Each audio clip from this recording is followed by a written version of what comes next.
From the silent yawning chasm that was chaos, the very first stirrings of existence began to ripple, a cosmic exhalation that brought forth not light or sound, but raw, boundless potential.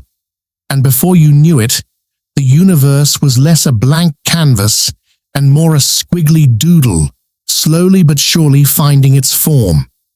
Then from this primordial soup came Gaia, the broad-breasted earth, a foundational being who didn't just exist, but actively was the ground beneath our feet, the mountains that scrape the sky, and the valleys that cradle the rivers.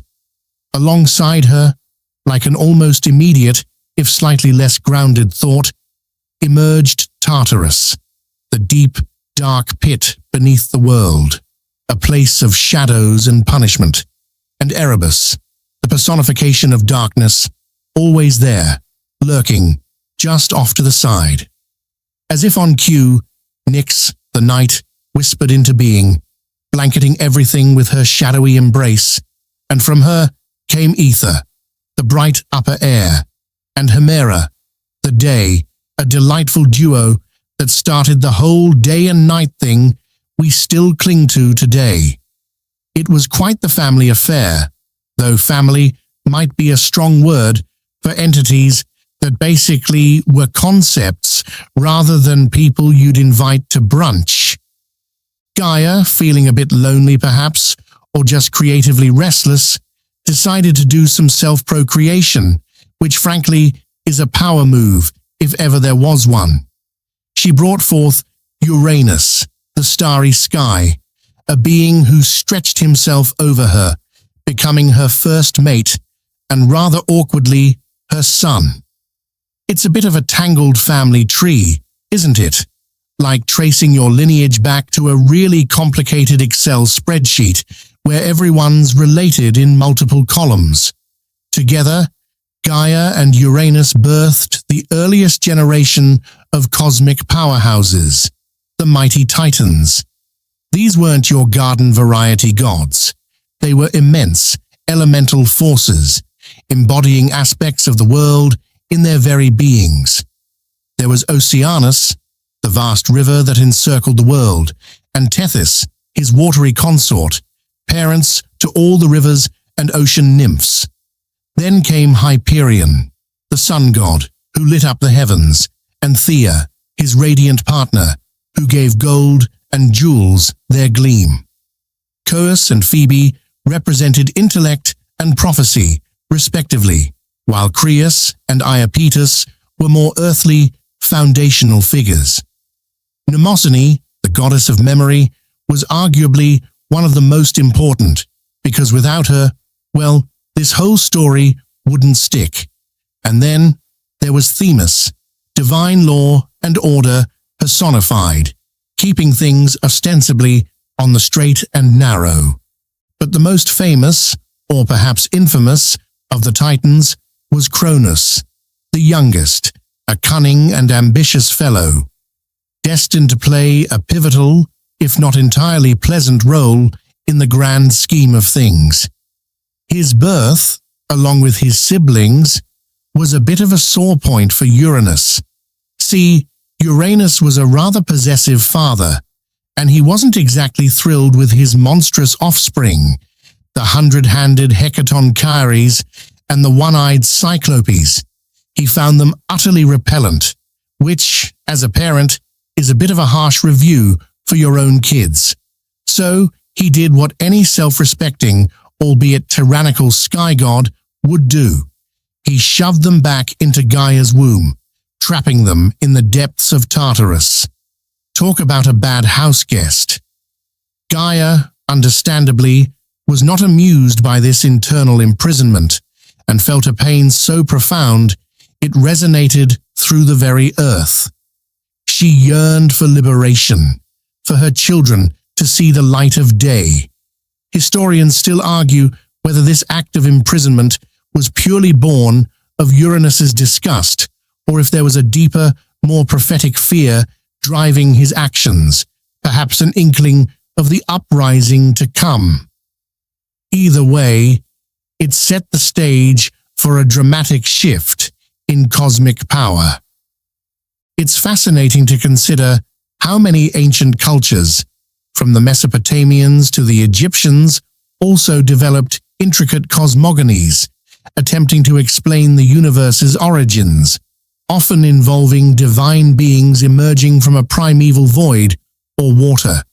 But few had a family dynamic quite as spicy as the Greek one.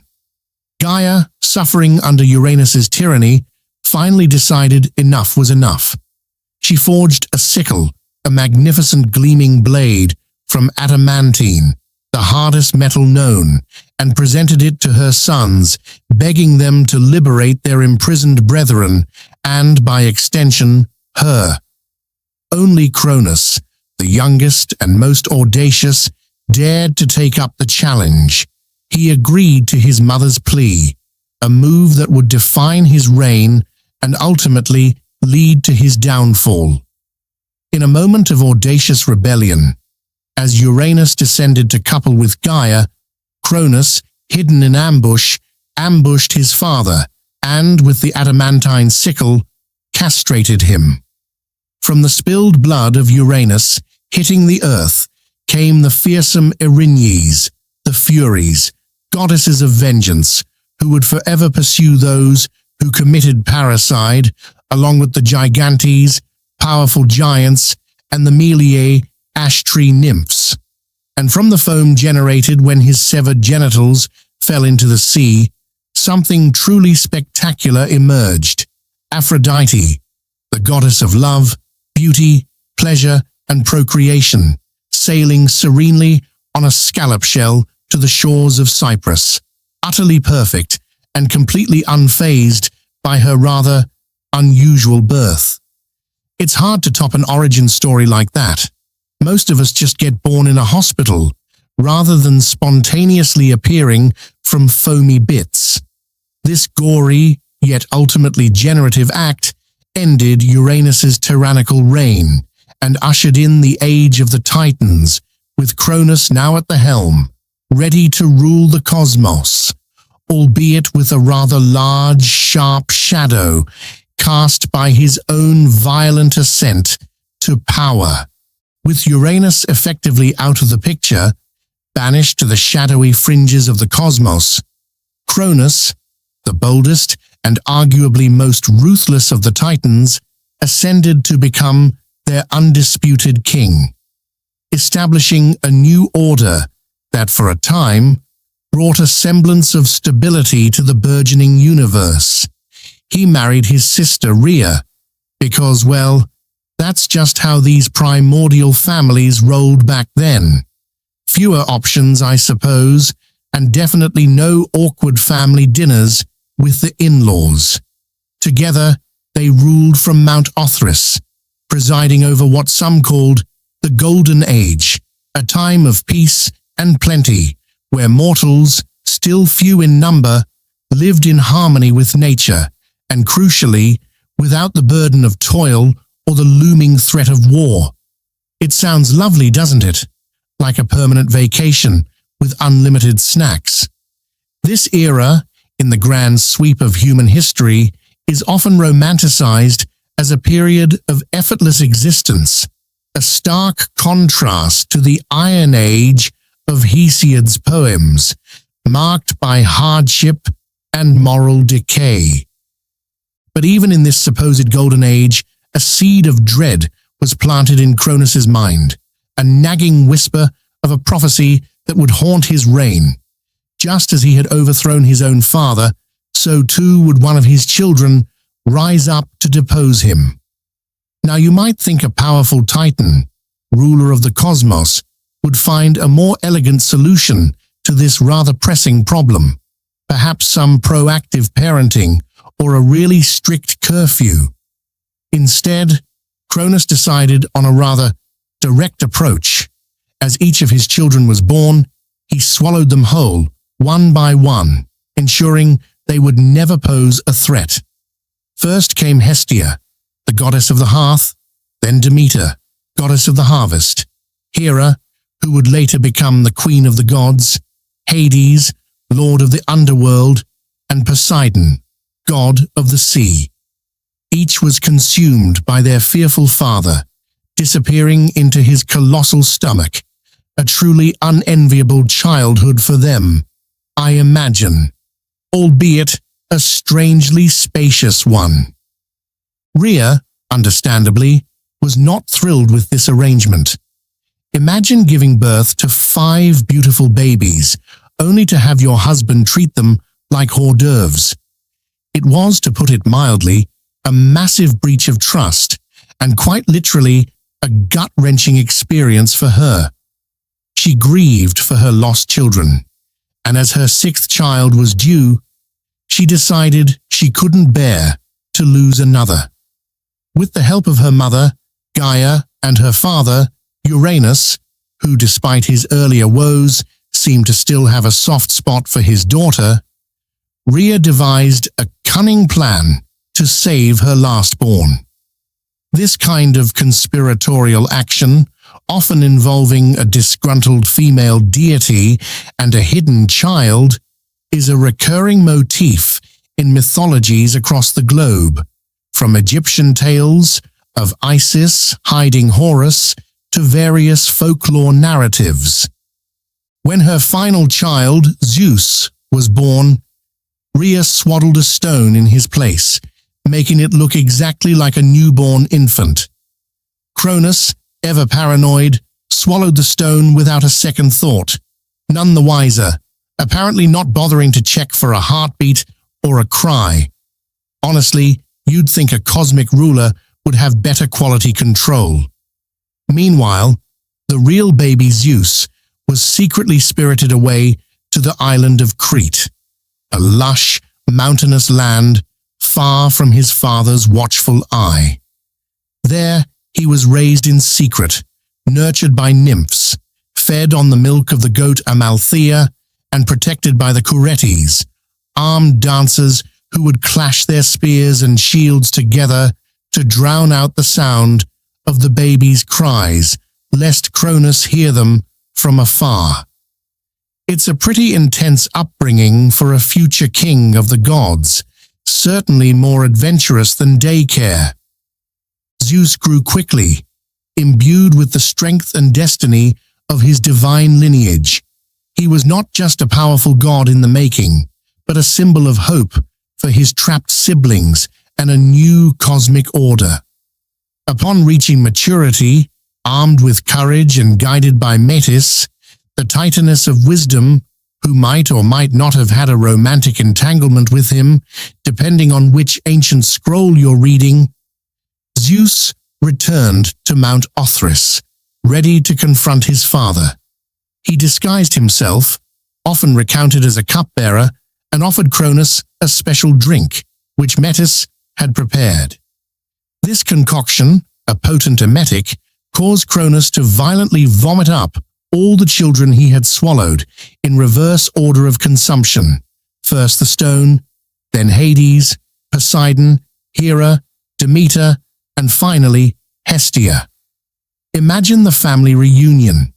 They burst forth, fully grown and incredibly powerful, having been trapped within their father's stomach for what must have felt like an eternity.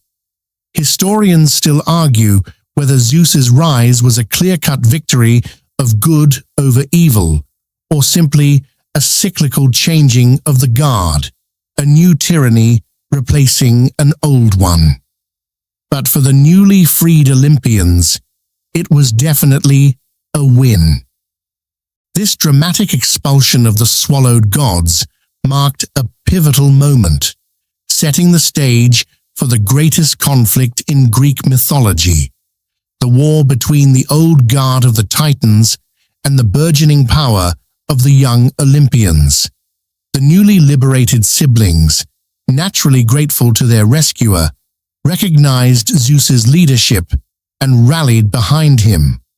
They were a formidable group, each destined to rule over vast domains, and their collective power dwarfed anything the Titans could bring to bear, save perhaps Cronus himself.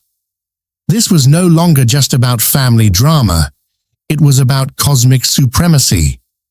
The stage was set, the players assembled, and the tension was palpable, like a powder keg, waiting for the smallest spark to ignite a war that would shake the very foundations of the universe. With the newly freed Olympian gods stretching their limbs and collectively side-eyeing their rather traumatized father, Cronus, the stage was perfectly set for what history, and really every epic poem worth its salt, would come to call the Titanomachy. This wasn't just a squabble over who got the remote. This was a cataclysmic, decade-long war for absolute cosmic dominance, pitting the raw, elemental power of the elder titans against the burgeoning, more refined might of the young Olympians. Imagine the biggest family feud you've ever witnessed, then multiply it by about a zillion. Add some divine lightning bolts and stir in a liberal dose of mountain tossing. Zeus, as the liberator and the most formidable of his generation, naturally took the lead, gathering his siblings and allies. They established their base of operations on Mount Olympus, a majestic peak that seemed to scrape the very heavens, serving as both a fortress and a symbol of their rising power. From there, they looked down upon the world, a strategic advantage that Cronus and his titans, still clinging to Mount Othrys, couldn't quite match. It was a classic high ground scenario, and as any seasoned general or particularly savvy squirrel knows, the high ground is usually where you want to be. The Titans under Cronus were a formidable force, embodying primal chaos and immense, unbridled strength. Their ranks included the brothers Coeus, Creus, Iapetus, and the mighty Oceanus, though Oceanus and his wife Tethys mostly stayed out of the direct conflict, content to watch the show from their watery domain. Historians still argue whether their neutrality was a strategic move or simply a desire to avoid the divine equivalent of getting caught in the middle of a mosh pit. However, the Olympians had a secret weapon, or rather, several, the very beings Cronus had imprisoned. Zeus, recognizing their raw power, journeyed to Tartarus and freed his monstrous great-uncles, the Hecatonchires, with their 100 hands and 50 heads, capable of hurling massive boulders with terrifying speed, and the Cyclopes, one-eyed giants, renowned for their craftsmanship, who forged for the Olympians their signature weapons. For Zeus, they crafted the terrifying thunderbolts, crackling with raw celestial energy. For Poseidon, a mighty trident that could stir the seas and shake the earth. And for Hades, a helm of darkness that rendered its wearer invisible.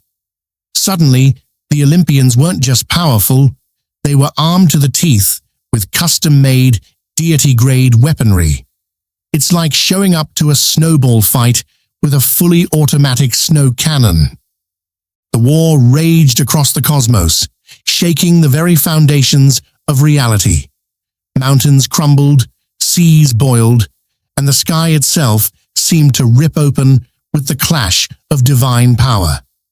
Zeus's thunderbolts lit up the heavens, striking down titans with unparalleled fury, while Poseidon's trident caused earthquakes that split the earth and sent tidal waves crashing over land. Hades, invisible in his helm, moved through the battlefield like a phantom, snatching away crucial weapons or disrupting enemy formations. The Hecatonchires, with their 100 hands, became living catapults, raining down mountains and boulders on the Titan forces, a literal stone shower that would make any construction worker green with envy. It was a cacophony of destruction, a cosmic brawl of epic proportions. One quirky tidbit about this conflict is that the very air was said to tremble with the Titans' roars and the Olympians' war cries. Imagine the sheer volume. It probably made the ears of any passing nebula ring for eons. The sheer scale of the conflict is hard to truly grasp. This wasn't just a battle, it was a reshaping of the universe's power dynamics. Cronus, despite his earlier tyranny, fought valiantly, a truly formidable opponent who had, after all, castrated his own father. His battle with Zeus was the stuff of legends, a clash of wills and power that determined the fate of all creation. Ultimately, after 10 long years of relentless warfare, the tide turned decisively in favor of the Olympians, thanks in no small part to the strategic brilliance of Zeus and the devastating power of the Cyclops' weapons and the Hecaton Chira's brute force. The older generation, despite their raw power, simply couldn't withstand the coordinated assault of the younger gods and their monstrous allies. Cronus and many of the Titans were defeated, their immense power finally subdued.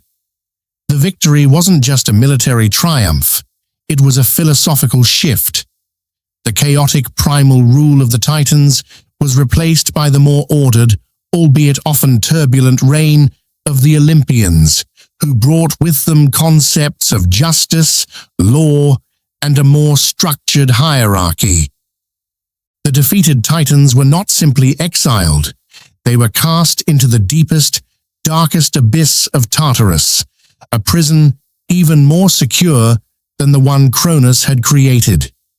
The Hecaton Chires, in a twist of fate, were appointed as their eternal jailers, ensuring that these primordial forces would never again threaten the Olympian order.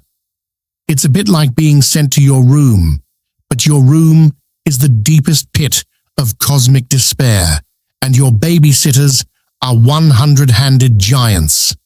While Cronus and most of the direct combatants were imprisoned, some Titans like Oceanus and Mnemosyne, who had remained neutral or even aided the Olympians, were spared this grim fate. This period, the end of the Titanomachy, marks the definitive establishment of the Olympian pantheon as the dominant force in the Greek mythological universe, setting the stage for all the stories of gods, heroes, and mortals that would follow. The universe had just completed its most dramatic changing of the guard, and things were about to get very, very interesting. With the Titanomachy finally concluded, the cosmic dust settling over the vanquished Titans imprisoned in Tartarus, the victorious Olympians found themselves at the dawn of a new era, needing to figure out exactly how to divvy up their hard-won dominion. This wasn't some casual game of rock, paper, scissors. This was the partitioning of the entire known universe, a logistical challenge that probably made even the most complex parliamentary debates look like a playground squabble. The three most powerful brothers, Zeus, Poseidon, and Hades, drew lots to determine their respective spheres of influence, a moment that fundamentally shaped the structure of the Greek mythological world. Zeus, through a combination of his leadership in the war and, let's be honest, probably a bit of divine manipulation of the drawing process, secured the most prestigious domain, the sky and the heavens. This meant he was the undisputed king of the gods, the wielder of the thunderbolt, and the ultimate authority on divine law and order. He took up residence on the majestic Mount Olympus, not just a mountain, but a mystical realm above the clouds, complete with glittering palaces and a perpetual supply of ambrosia and nectar, the divine food and drink that kept the gods immortal and perpetually good-looking.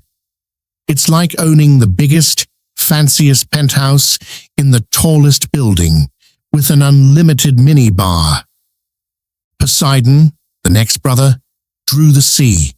This made him the powerful lord of all oceans, rivers, and springs, controlling the very currents and tides, wielding his mighty trident to stir up storms or calm the waters. His domain was vast and ever-changing, teeming with marine life, nymphs, and all sorts of watery wonders. He could cause earthquakes and tidal waves with a mere gesture, earning him the epithet Earthshaker. Imagine having the power to create a tsunami just by being grumpy in the morning.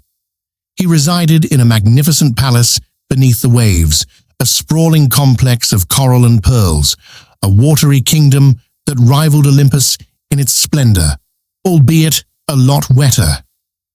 Hades, drawing the shortest straw, literally and figuratively, became the ruler of the underworld. This wasn't necessarily a bad draw, just perhaps a less glamorous one, akin to getting the night shift in a very, very quiet library. His domain was the realm of the dead, a vast, shadowy expanse beneath the earth where souls went after death. It was a place of judgment and consequence, but also a necessary component of the cosmos, ensuring balance. Hades, often mistakenly portrayed as malevolent, was more often depicted as stern, just, and unyielding in his duties. He rarely left his shadowy kingdom, preferring the company of the departed to the often frivolous antics of his Olympian brethren. Historians still argue whether Hades's gloomy disposition was a result of his domain or if his personality naturally gravitated towards the solemnity of the underworld. Either way, he was a monarch in his own right, presiding over a vast and populous realm. The other Olympian gods, including Zeus's sisters and the children born later, also carved out their niches.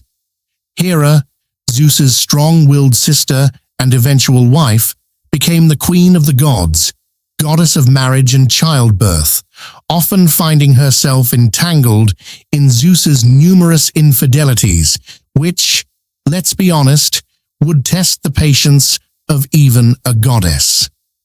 Demeter became the goddess of agriculture and the harvest, responsible for the bounty of the earth, while Hestia chose to remain a virgin goddess, tending the sacred hearth of Olympus, symbolizing warmth, home, and community. She was essentially the divine homebody, perfectly content to keep things cozy. Among Zeus's many children, and there were many, several ascended to prominence. Apollo became the god of light, music, poetry, healing, and prophecy, a true multi-talented deity. His twin sister, Artemis, became the goddess of the hunt, wild animals, wilderness, and childbirth, often depicted with her bow and arrows, roaming the untamed lands. Athena, born famously from Zeus's head after he swallowed Metis, a whole other story involving prophecy and ingenious solutions, became the goddess of wisdom, strategic warfare, and handicrafts. Ares embodied the brutal, chaotic side of war, while Aphrodite, born from the foam of Uranus's castration, remember that quirky tidbit, became the goddess of love, beauty, and desire, capable of swaying even the most stoic gods. Hephaestus, the lame but brilliant craftsman of the gods, forged their weapons and magnificent artifacts, often working in his fiery forge beneath volcanoes. And Hermes, the swift messenger of the gods, guided travelers, merchants, and even the souls of the dead. This establishment of the Olympian pantheon wasn't just about assigning roles, it was about imposing order on the cosmos. The chaotic, often brutal rule of the Titans was replaced by a more structured, albeit still volatile, divine hierarchy. The gods, while powerful and often capricious, also embodied certain aspects of human society and nature, becoming patrons of various arts, crafts, and human endeavors. This period marks the true beginning of the anthropomorphic gods of Greek mythology, deities who, despite their immense power, exhibited very human flaws: jealousy, lust, anger, pride, and even a touch of boredom. It's like a divine reality TV show, but with far more impactful consequences. This shift from primal forces to relatable, if exaggerated personalities is a mainstream historical fact, setting Greek mythology apart in its characterization of the divine. The universe was now officially managed, and while the new managers had their quirks, at least they were out of Cronus's stomach. With the Olympian pantheon firmly established, perched atop Mount Olympus and ruling their various cosmic domains, the stage was set not just for divine drama, but for the emergence of mortals, those fleeting, often beleaguered beings who would walk the earth and become the subjects of divine whims and heroic sagas. The creation of humanity is a fascinating and somewhat debated topic within Greek mythology, with a couple of prominent narratives vying for the origin story crown, almost like different startup founders claiming they came up with the idea first. One of the most widely accepted tales credits the Titan Prometheus, whose name literally means forethought, as the primary creator of humanity. Now, remember Prometheus? He was one of the Titans who sided with Zeus during the Titanomachy, a decision that probably saved him from a very long, unpleasant stay in Tartarus. He and his brother Epimetheus, afterthought, were tasked by Zeus with populating the newly ordered world with living creatures. Epimetheus, in his usual, somewhat scatterbrained way, quickly distributed various admirable qualities like strength, speed, and sharp claws to all the animals, leaving nothing particularly special for humanity. It's like he handed out all the cool toys to everyone else, and then realized he had nothing left for his last project. Prometheus, with his foresight and genuine affection for these nascent beings, saw that humans were left naked, defenseless, and utterly without any distinguishing features that would allow them to survive in a world teeming with powerful beasts. Feeling a deep empathy for them, he decided to take matters into his own hands. He crafted humans from clay and water, shaping them in the image of the gods, giving them an upright posture and a unique capacity for rational thought, a spark of divine intelligence. This act of creation, elevating humans above mere animals, immediately endeared him to his creations, but put him on a collision course with Zeus. Historians still argue whether Prometheus's act was one of pure altruism, or if it carried a subtle defiance against Zeus's authority from the very beginning. The early mortals, however, still lacked one crucial element: fire. This wasn't just any fire. This was the fire of Olympus, the divine flame of knowledge, civilization, and technology, something only the gods possessed and guarded jealously. Zeus, ever the cautious and somewhat suspicious ruler, had initially withheld fire from humanity, fearing that if mortals gained too much power or knowledge, they might challenge the gods, much like the Titans had challenged him. He preferred humans to remain dependent and subservient, a divine version of keeping them on a short leash. But Prometheus, seeing humanity shivering in caves, unable to cook their food, forge tools, or develop complex societies, felt a profound injustice. He decided that humanity deserved this gift, even if it meant incurring Zeus's wrath. In a bold act of defiance, he ascended to Olympus, secretly stealing a spark from the forge of Hephaestus or from the sun chariot of Apollo. The exact method varies in retellings, but the outcome is the same, and smuggled it down to earth, hidden in a hollow fennel stalk. It's like sneaking a phone into class, but instead of texting, it's the very foundation of civilization you're smuggling. The gift of fire was a game changer. It allowed humans to warm themselves, cook their food, forge weapons and tools, create pottery, and most importantly, develop crafts and arts. It was the catalyst for all human progress, transforming them from vulnerable creatures into beings capable of building cities, developing laws, and understanding the world around them. For a brief, shining moment, humanity flourished, developing rapidly under the benevolent guidance of Prometheus. It's a mainstream historical fact that the mastery of fire was a critical turning point in human evolution, long before anyone thought of a god being involved, but the myth wraps it in a cosmic struggle. However, Zeus, with his all-seeing eye and tendency to hold a grudge longer than a particularly stubborn stain, soon discovered Prometheus's audacious act. He was absolutely furious. Not only had Prometheus disobeyed him, but he had given mortals a power that Zeus believed was solely reserved for the divine, potentially upsetting the delicate balance of power. The punishment for Prometheus was swift and horrifying. Zeus ordered him to be chained to a rock in the Caucasus Mountains, where an eagle, a symbol of Zeus himself, would come every day to feast on his immortal liver. And because Prometheus was immortal, his liver would regenerate overnight, only to be devoured again the next day, in an agonizing, endless cycle of torment.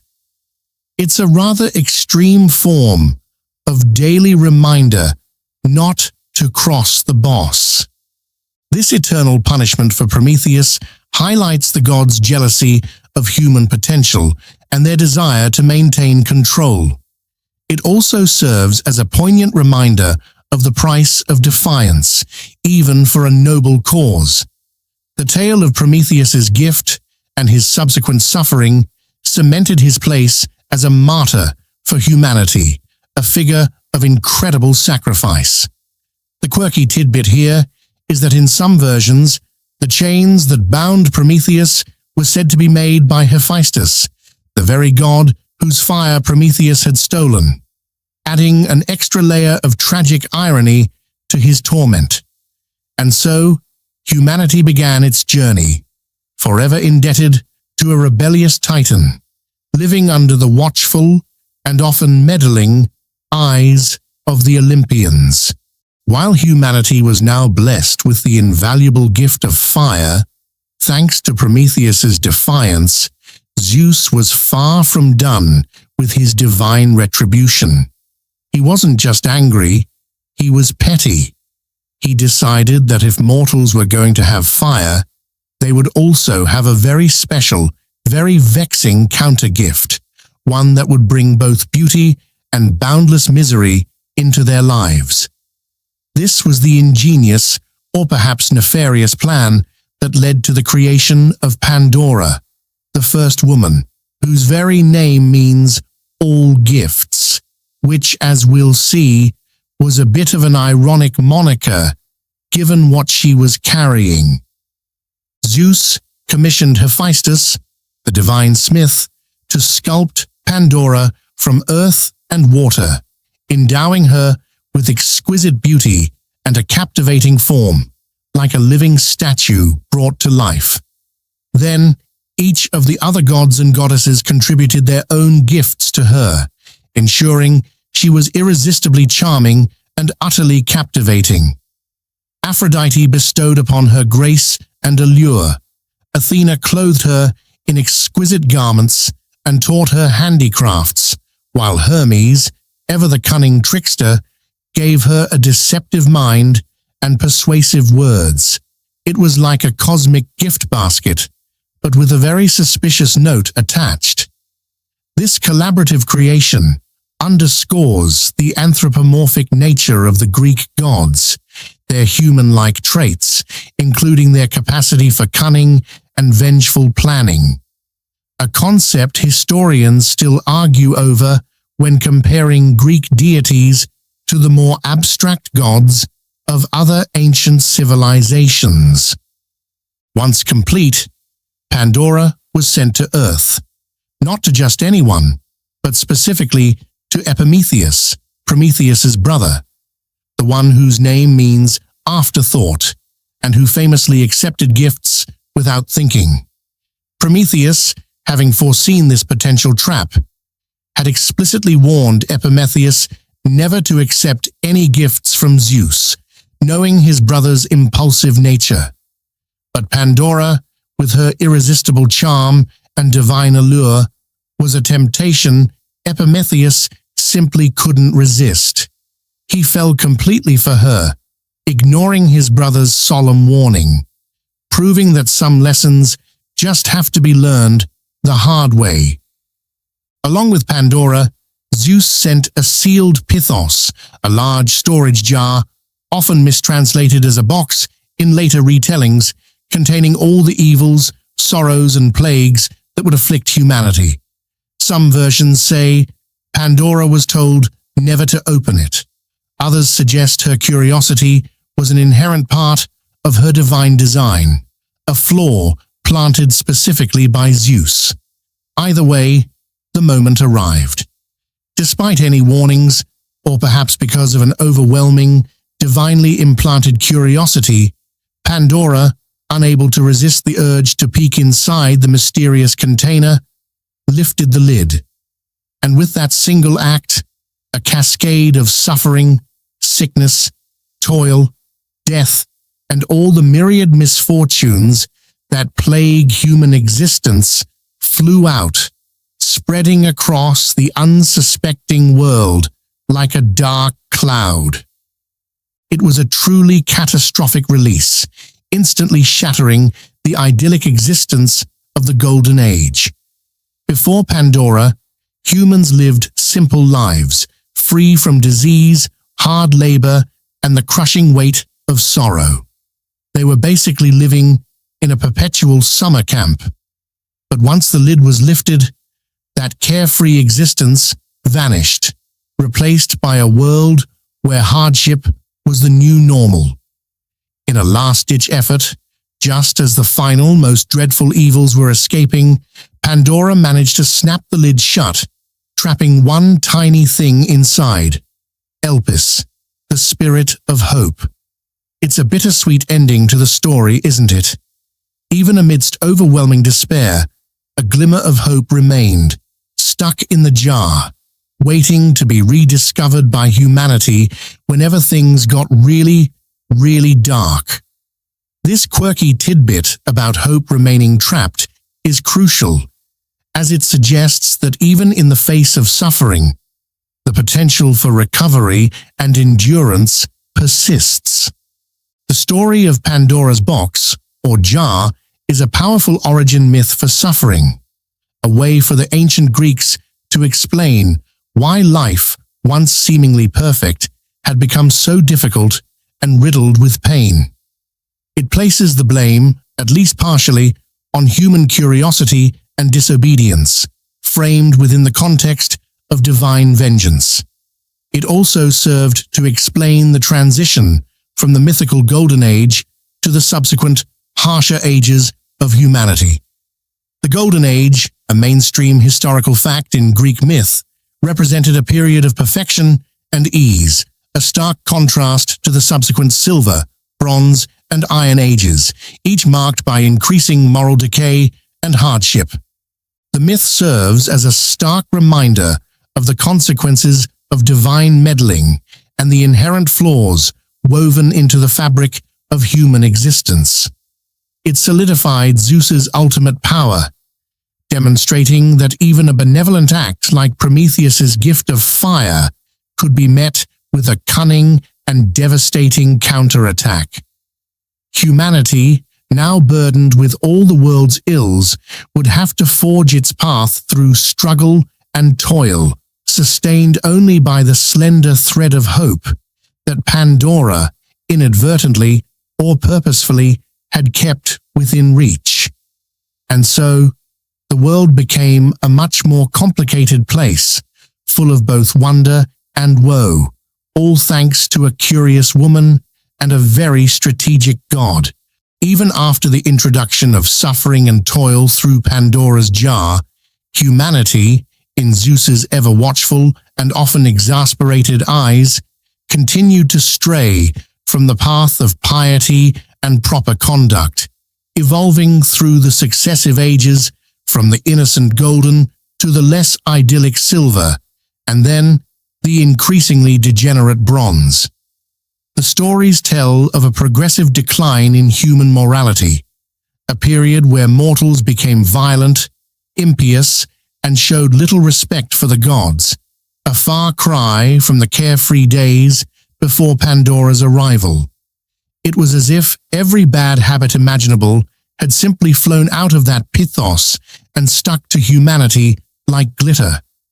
This moral degradation of humanity, leading to divine intervention, is a recurring theme across many ancient mythologies, from the Mesopotamian flood myths to the biblical narrative, reflecting a shared human concern about societal decay.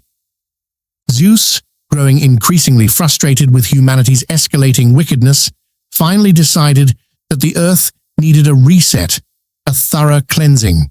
He observed their growing arrogance and their flagrant disregard for divine law.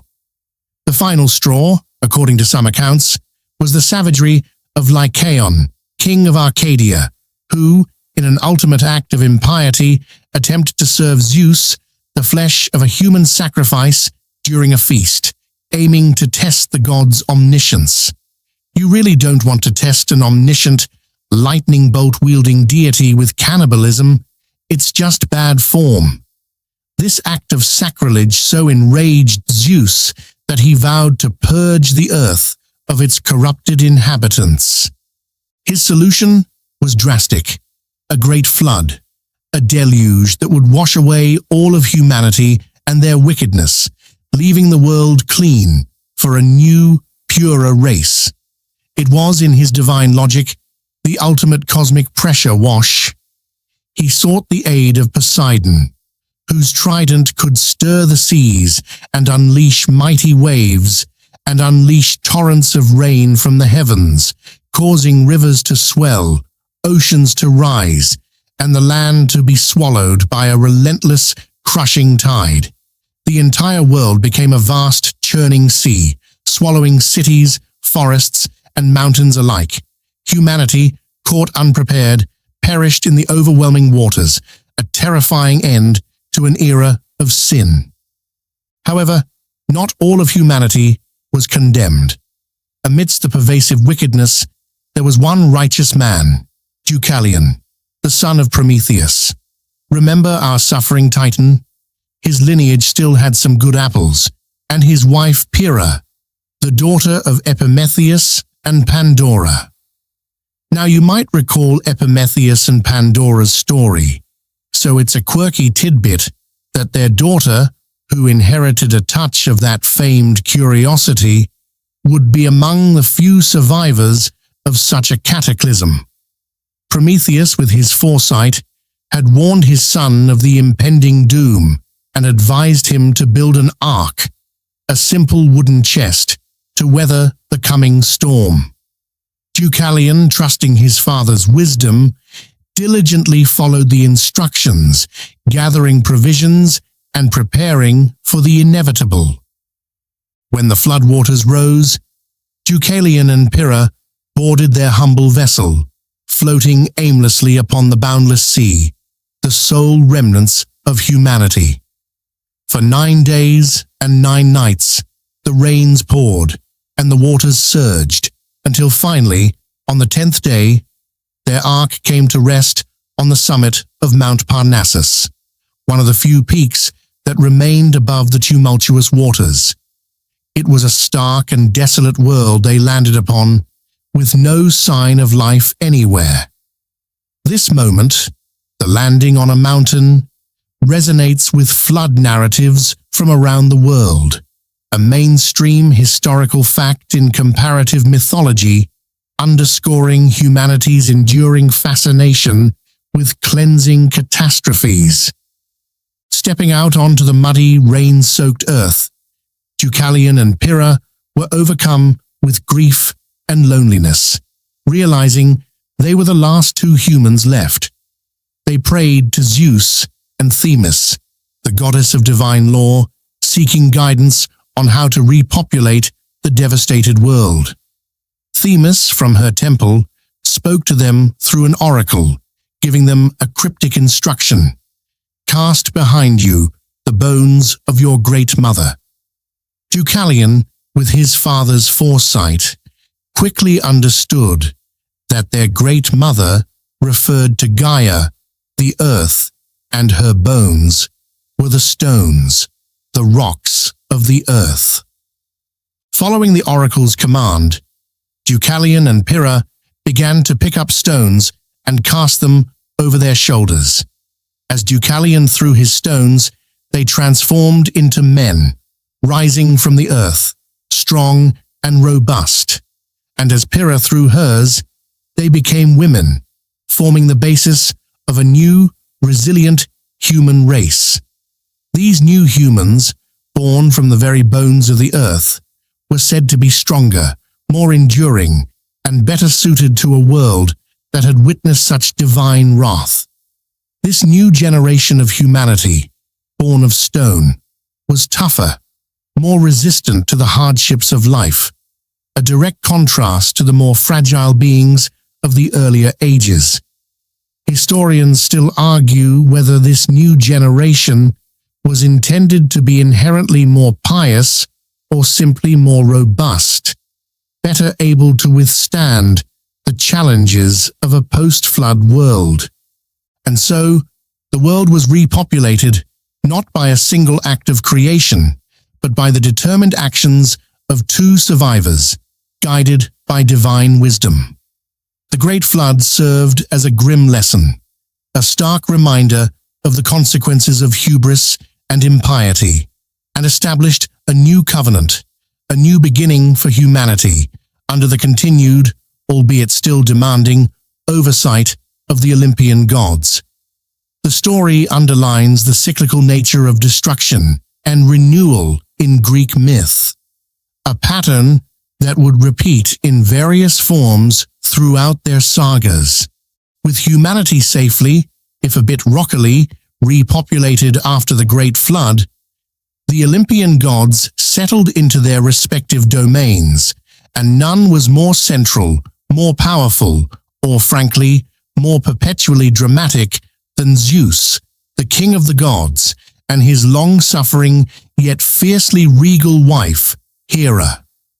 Their marriage was, to put it mildly, less of a serene partnership and more of a cosmic roller coaster, filled with passionate love, furious jealousy, and an almost constant stream of divine infidelity that kept Mount Olympus in a state of perpetual gossip.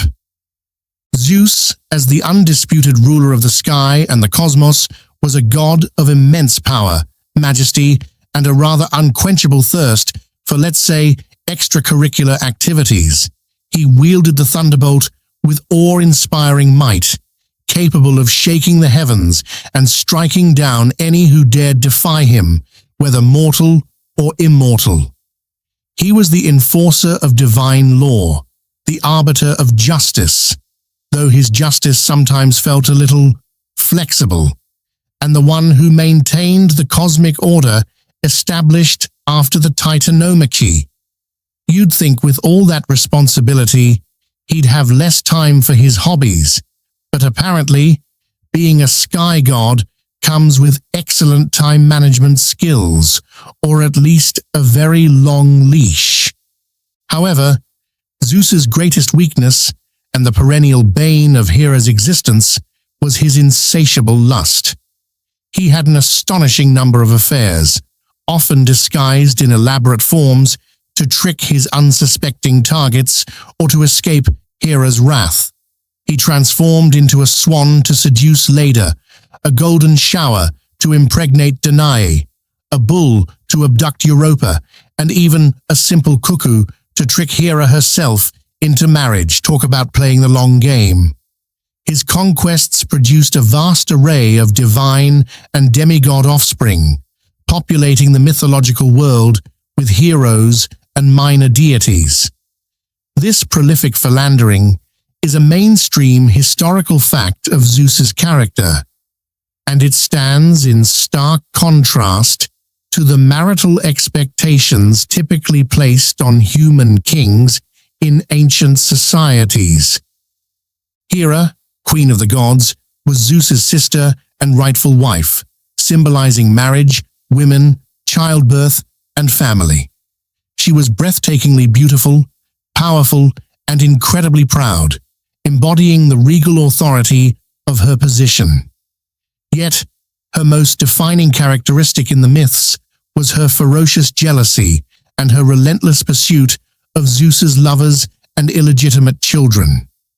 She was not a goddess to be trifled with, and her vengeance was often slow, meticulous, and utterly devastating. She tormented Heracles, Zeus's most famous demigod son, from birth, and pursued many of Zeus's mortal paramours with a divine wrath that would make any scorned ex look like a mild annoyance.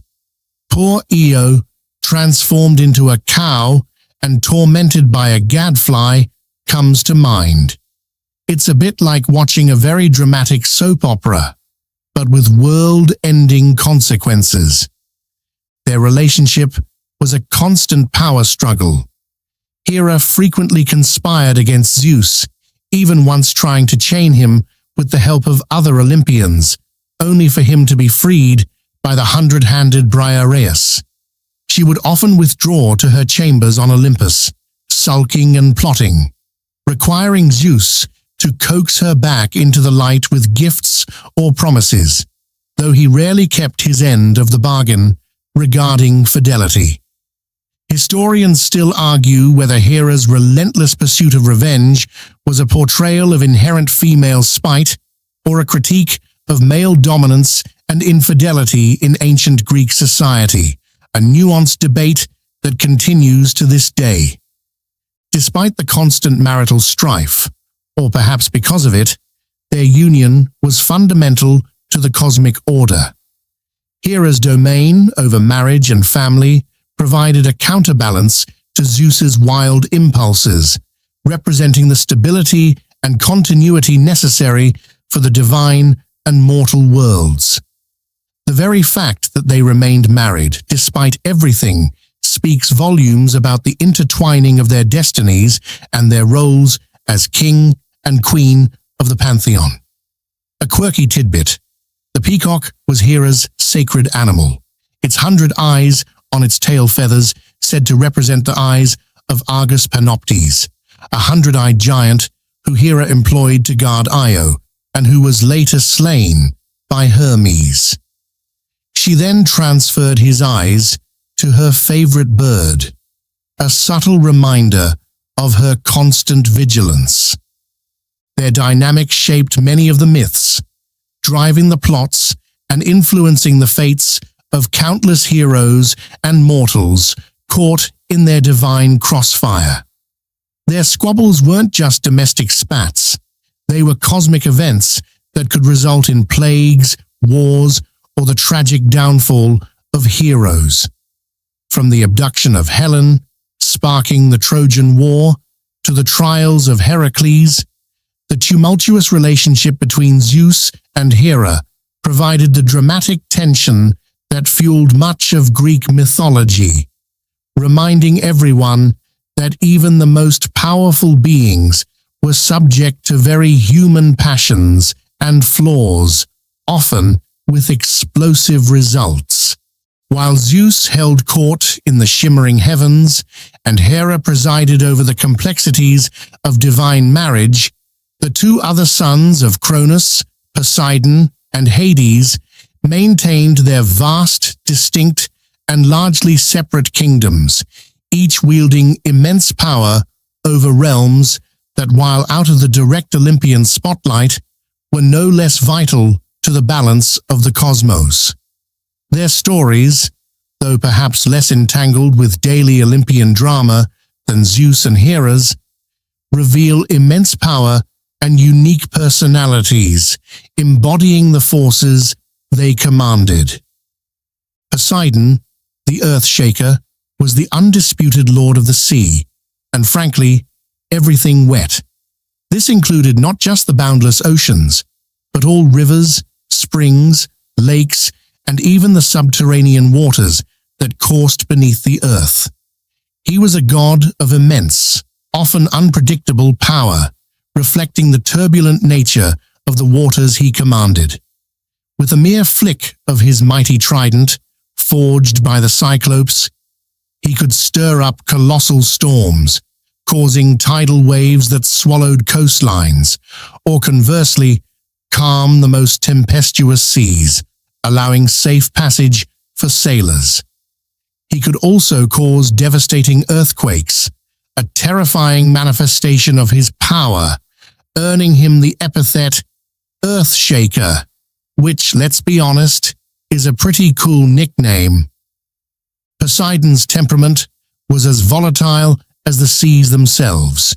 He could be benevolent, granting safe passage to mariners, creating new islands with a thrust of his trident, or bestowing the gift of horses upon humanity, a particularly quirky tidbit, as he was also associated with horses, sometimes even depicted with a fishtail, a hippocampus, showing his dual nature. But he could also be vengeful and easily angered, holding grudges that could span decades, as poor Odysseus famously discovered after blinding Poseidon's son, the Cyclops Polyphemus, which led to a very, very long and difficult journey home. His rivalries were legendary, notably with Athena for patronage of the city of Athens, which she won by offering the olive tree, a more practical gift than Poseidon's saltwater spring. This competition for city patronage is a mainstream historical fact in Greek city-states, where deities were seen as fierce protectors and benefactors.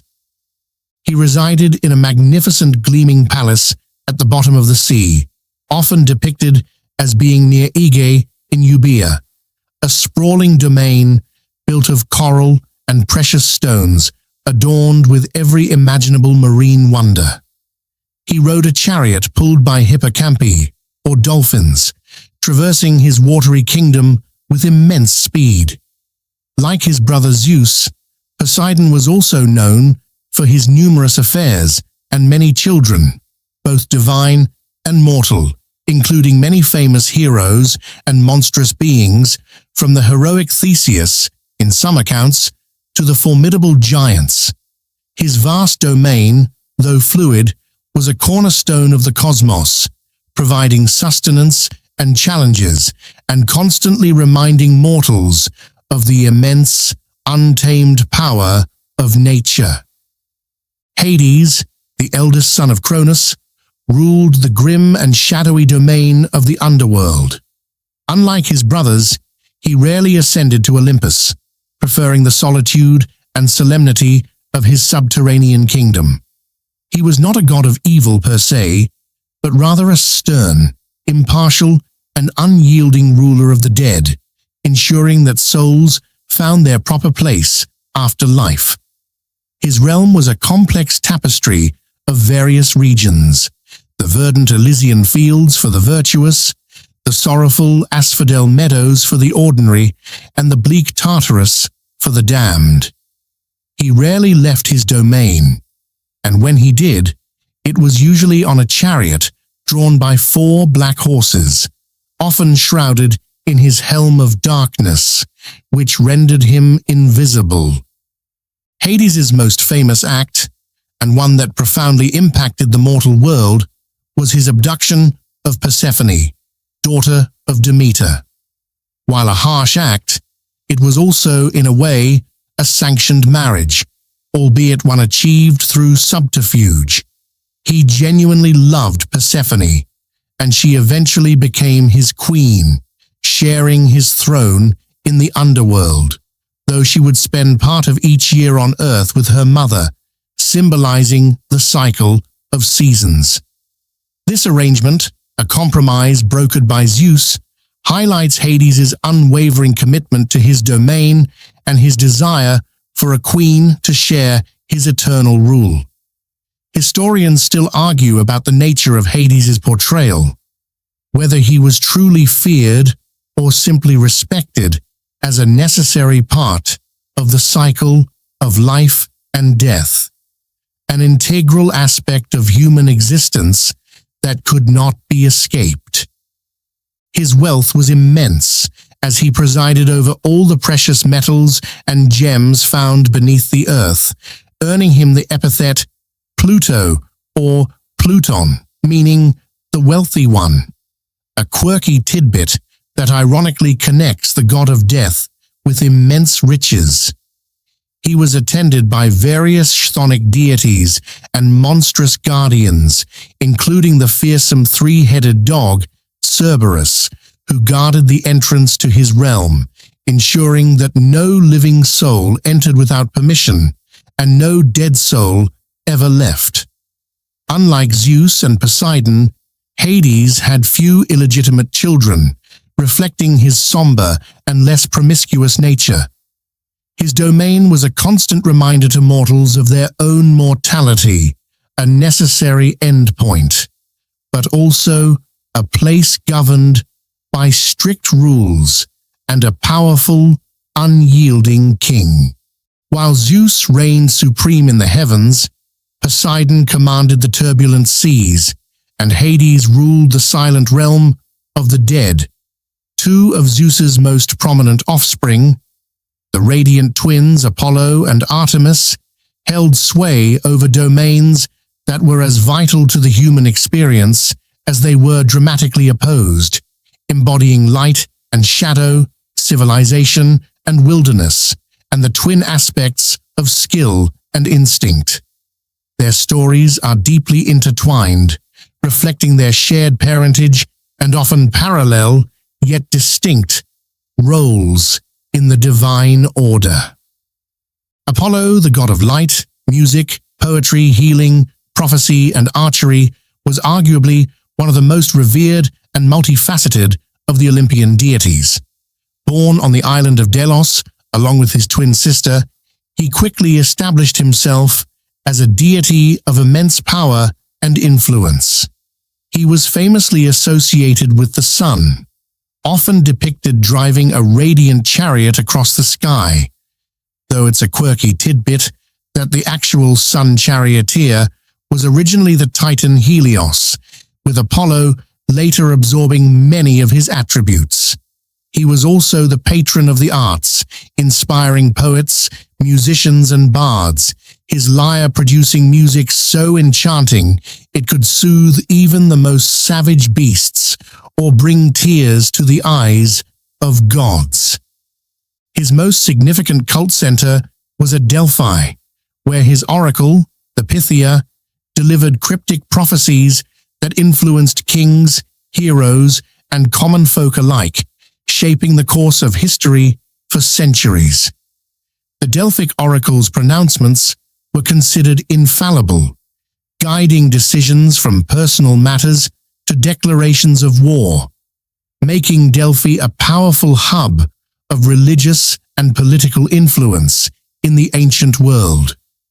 This profound influence of oracles, particularly Delphi, is a mainstream historical fact, central to understanding ancient Greek society and its decision-making processes.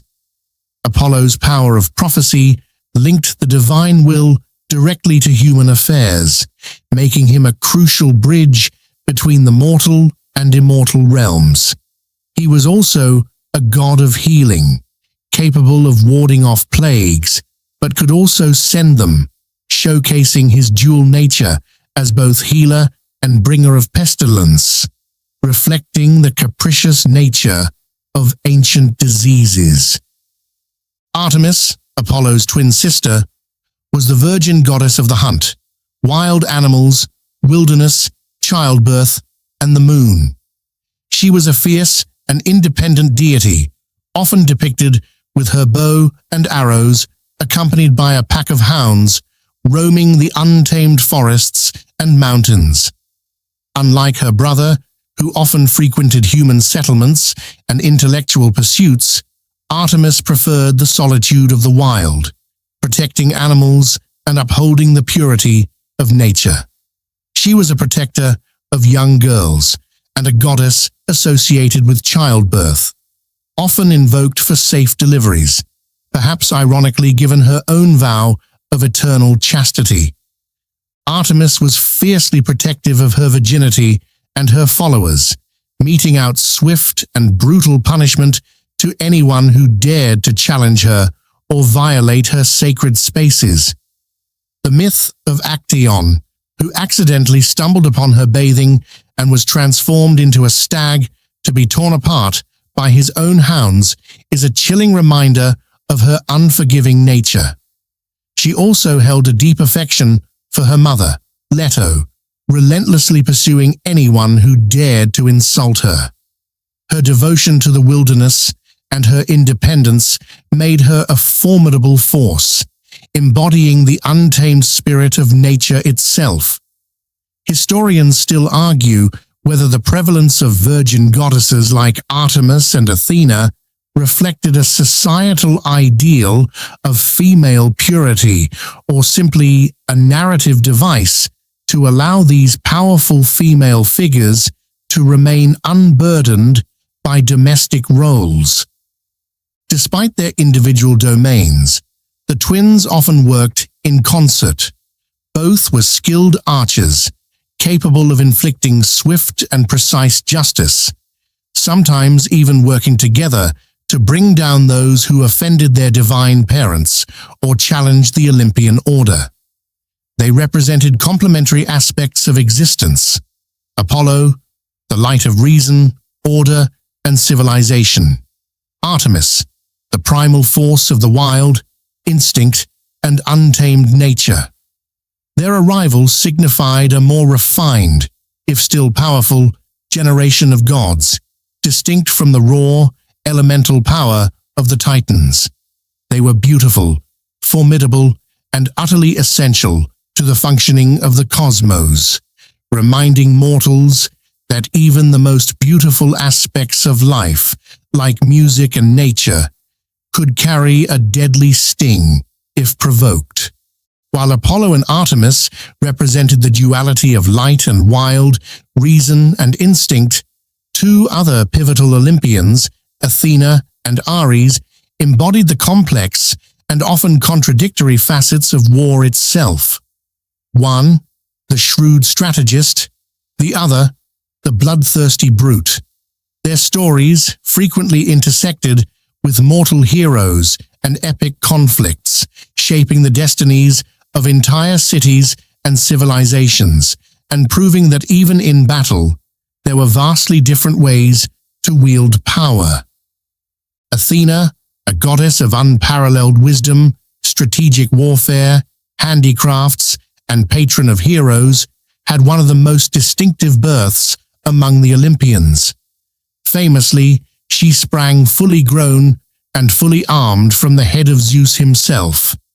After he swallowed her pregnant mother, Metis, the Titaness of wisdom, to prevent a prophecy that a son born to Metis would overthrow him.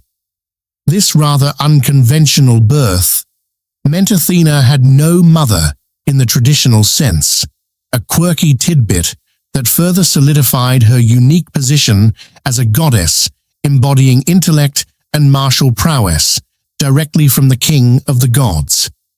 She was often depicted wearing a helmet, holding a spear, and carrying the aegis, a goatskin shield or breastplate fringed with snakes, bearing the terrifying head of Medusa, a gift from Perseus, which could turn enemies to stone. Athena was the embodiment of organized tactical warfare, the kind that involved clever plans, cunning stratagems, and a deep understanding of military science. She was not a goddess who reveled in mindless bloodshed, but rather in intelligent victories. She actively supported heroes like Odysseus, Heracles, and Perseus, guiding them with her divine wisdom and often intervening directly to ensure their success. Her patronage of the city of Athens, which she won over Poseidon by offering the olive tree, a symbol of peace and prosperity, as opposed to Poseidon's saltwater spring, cemented her role as a protector of civilized society, law, and justice. The Parthenon, her magnificent temple on the Acropolis, stands as a lasting testament to her worship and influence in ancient Greece, a mainstream historical fact reflecting her importance in the Athenian polis. She also championed various crafts, particularly weaving and pottery, and invented the plough, making her a goddess of both domestic arts and battlefield prowess. Historians still argue whether Athena's prominent role as a powerful, unmarried, and independent goddess reflected actual societal roles for women, or simply an idealized, divine archetype. In stark contrast to Athena's strategic brilliance stood Ares, the god of savage, indiscriminate warfare, bloodshed, and violence. He was the personification of the brute force and primal rage of battle, reveling in chaos and destruction for their own sake. While Athena embodied the noble and disciplined aspects of war, Ares represented its horrifying, destructive side. He was often depicted wearing armor, carrying a shield, and wielding a spear, plunging headlong into battle with a guttural roar, heedless of tactics or alliances. Ares was generally disliked by the other Olympians, including his own father, Zeus, who famously told him he was the most hateful of all the gods on Olympus. Even Aphrodite, with whom he had a notorious affair, sometimes seemed to tolerate him more for his physical prowess than for his charming personality. His primary companions were Eris, discord, Phobos, fear, and Deimos, terror, reflecting the emotional turmoil he brought to the battlefield. He rarely achieved lasting victories, often getting injured and retreating from battle, which further solidified his reputation as a god of chaotic rather than decisive conflict. His worship was less widespread than Athena's, though he was revered in some martial cities like Sparta, where his ferocity was admired. His domain was the bloody, messy reality of combat, a stark reminder of the dark side of human nature, a truth acknowledged even in the heroic narratives where his rage often spelled disaster for those he favored. The dynamic between Athena and Ares, embodying the two poles of warfare, provides a profound insight into ancient Greek perspectives on conflict. It wasn't just about winning, it was about how you won. Athena's victories were celebrated for their intelligence and order, while Ares's brutal interventions often led to suffering and destruction without purpose. Their occasional clashes in myths, such as during the Trojan War, often saw Athena effortlessly outmaneuvering and even injuring Ares, emphasizing the superiority of wisdom and strategy over raw, unthinking aggression. Their interplay served as a constant reminder that even in the heat of battle, there was a distinction between calculated, purposeful conflict and blind, destructive rage. While the strategic clashes of Athena and Ares echoed across battlefields, the more intimate, yet equally impactful, forces of love, beauty, and craftsmanship found their divine embodiments in Aphrodite and Hephaestus. Theirs was a relationship born of necessity and circumstance rather than pure affection, a cosmic odd couple whose contrasting natures provided a unique blend of divine power and intricate artistry. Their tales often explored the complexities of desire, creation, and the unexpected connections forged by fate. Aphrodite, the goddess of love, beauty, pleasure, and procreation, had one of the most memorable and, frankly, most dramatic entrances into the Olympian pantheon. As you might recall from our earlier chats, she famously emerged from the sea foam generated by the severed genitals of Uranus after Cronus castrated him. This rather foamy origin makes her a primordial deity, technically older than many of the Olympians, yet she quickly integrated into their ranks, dazzling everyone with her unparalleled beauty. She wasn't just beautiful, she possessed an irresistible charm that could sway gods and mortals alike, inciting passion and desire wherever she went. Her power was so profound that even Zeus occasionally succumbed to her influence, a quirky tidbit that must have been incredibly annoying for Hera. Aphrodite's cult was widespread, particularly in places like Cyprus and Cythera, where she was believed to have first stepped ashore. Her domain extended beyond romantic love to encompass all forms of attraction, fertility, and the flourishing of life. She was often attended by her son Eros, Cupid, the mischievous god of desire, and a retinue of graces and hours. Despite her allure, or perhaps because of it, Aphrodite had numerous lovers, both divine and mortal.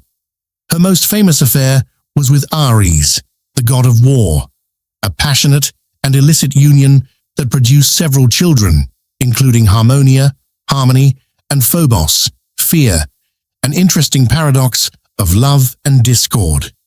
This clandestine relationship was famously exposed by Hephaestus, her husband, in a rather embarrassing public spectacle involving an invisibly fine net, a bed, and the assembled laughter of the other Olympians. This open acknowledgement of divine affairs is a mainstream historical fact in Greek mythology, reflecting a more fluid view of morality and relationships among the gods compared to mortal society's ideals. Hephaestus, on the other hand, was the polar opposite of his radiant wife. He was the god of fire, metalworking, sculptors, artisans, and volcanoes. Born to Hera, though some myths suggest she bore him alone in retaliation for Zeus's birth of Athena without a mother. Hephaestus was unique among the Olympians for two reasons. He was the only god considered lame or physically imperfect, and he was the only one who truly toiled, often depicted in his smoky forge, covered in soot.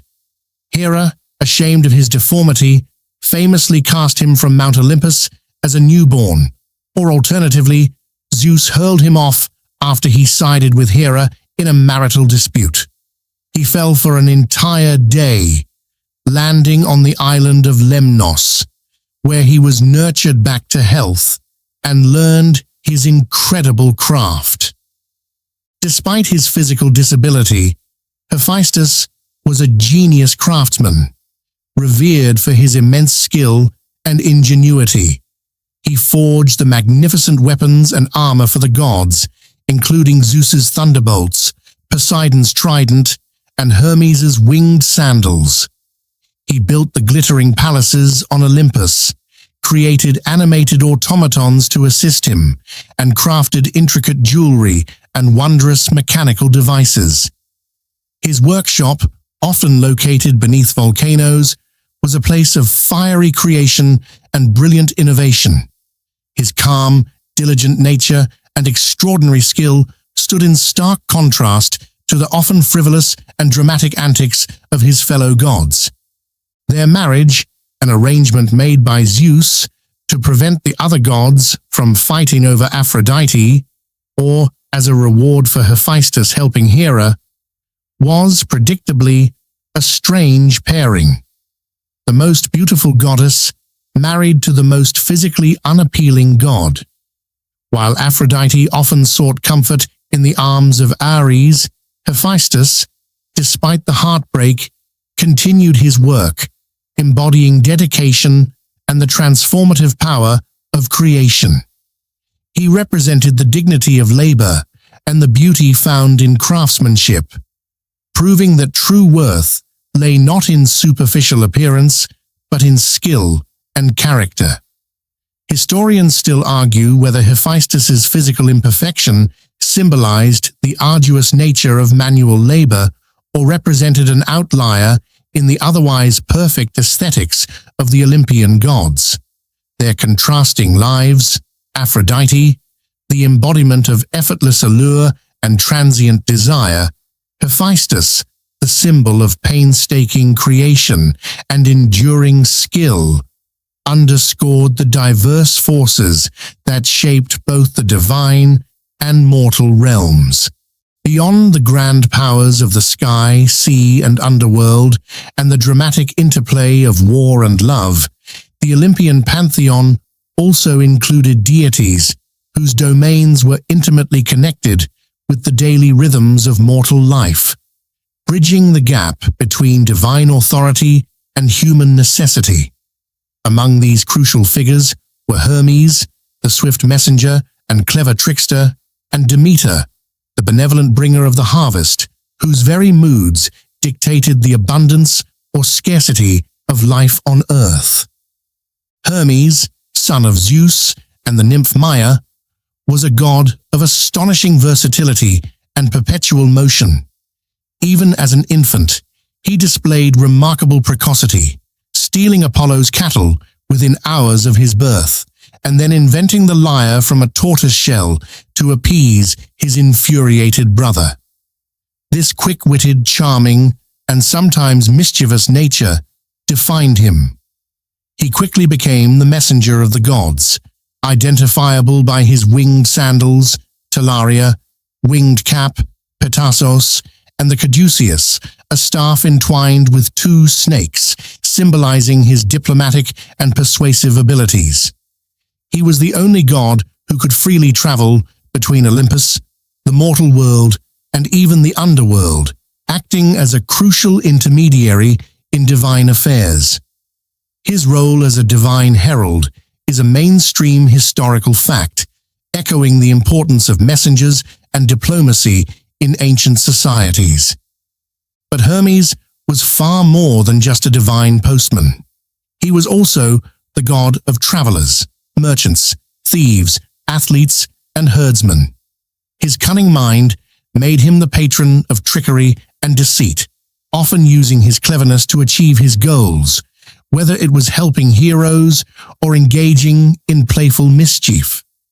He guided souls to the underworld, psychopomp, making him an essential figure in the transition from life to death. He was the patron of boundaries and transitions, overseeing roads, crossroads, and the exchange of goods and ideas. A quirky tidbit: the term hermeneutics, the study of interpretation, is derived from Hermes, reflecting his role as an interpreter and conveyor of meaning, linking words to their understanding. His quick wit, charm, and knack for getting out of sticky situations made him a popular and relatable deity, always on the move, always with a plan, and often with a sly smile. In stark contrast to Hermes' restless energy was Demeter, the goddess of agriculture, grain, and the harvest, whose domain anchored the very sustenance of human life. She was a sister of Zeus and one of the original swallowed children of Cronus. Demeter was a nurturing and benevolent deity, embodying the fertile earth and the cycles of growth and abundance. Her gifts to humanity included the knowledge of how to cultivate grain, transforming them from nomadic hunter-gatherers into settled farmers, a monumental shift in human development. She was deeply beloved by mortals for the sustenance she provided, making her worship widespread and fundamental to agricultural societies. However, Demeter's story is most famously tied to the devastating sorrow caused by the abduction of her beloved daughter, Persephone, by Hades. This event plunged Demeter into a profound grief that had catastrophic consequences for the mortal world. As she wandered the earth, searching for her daughter, her sorrow caused all crops to wither, the earth to become barren, and a terrible famine to grip the land. The very source of life ceased to grow, threatening to wipe out humanity. This period of desolation showcased Demeter's immense power and her deep connection to the earth's fertility. Historians still argue whether the Eleusinian Mysteries, a highly secretive and influential cult devoted to Demeter and Persephone, were solely about agricultural cycles or held deeper philosophical implications about death and rebirth. Zeus, seeing humanity perish and fearing the collapse of the cosmic order, eventually intervened, ordering Hades to release Persephone. However, because Persephone had eaten a few pomegranate seeds in the underworld, she was bound to return there for a portion of each year. This compromise formed the basis of the seasons. When Persephone returns to the underworld with Hades, Demeter grieves, causing winter and autumn, the barren months. When Persephone returns to her mother, Demeter rejoices, bringing forth spring and summer, the seasons of growth and abundance. This cycle, born from a mother's grief and a daughter's forced marriage, became the mythological explanation for the natural world's most fundamental rhythm. Thus, Hermes, with his boundless energy and communication, and Demeter, with her profound connection to life and sustenance, represented essential aspects of both divine and mortal existence. One facilitated movement, trade, and understanding.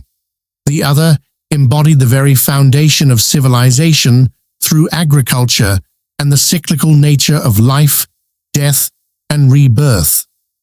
Their stories, though different in tone, highlight the intricate web of interactions between the gods and the enduring impact they had on the daily lives and understanding of the ancient Greeks.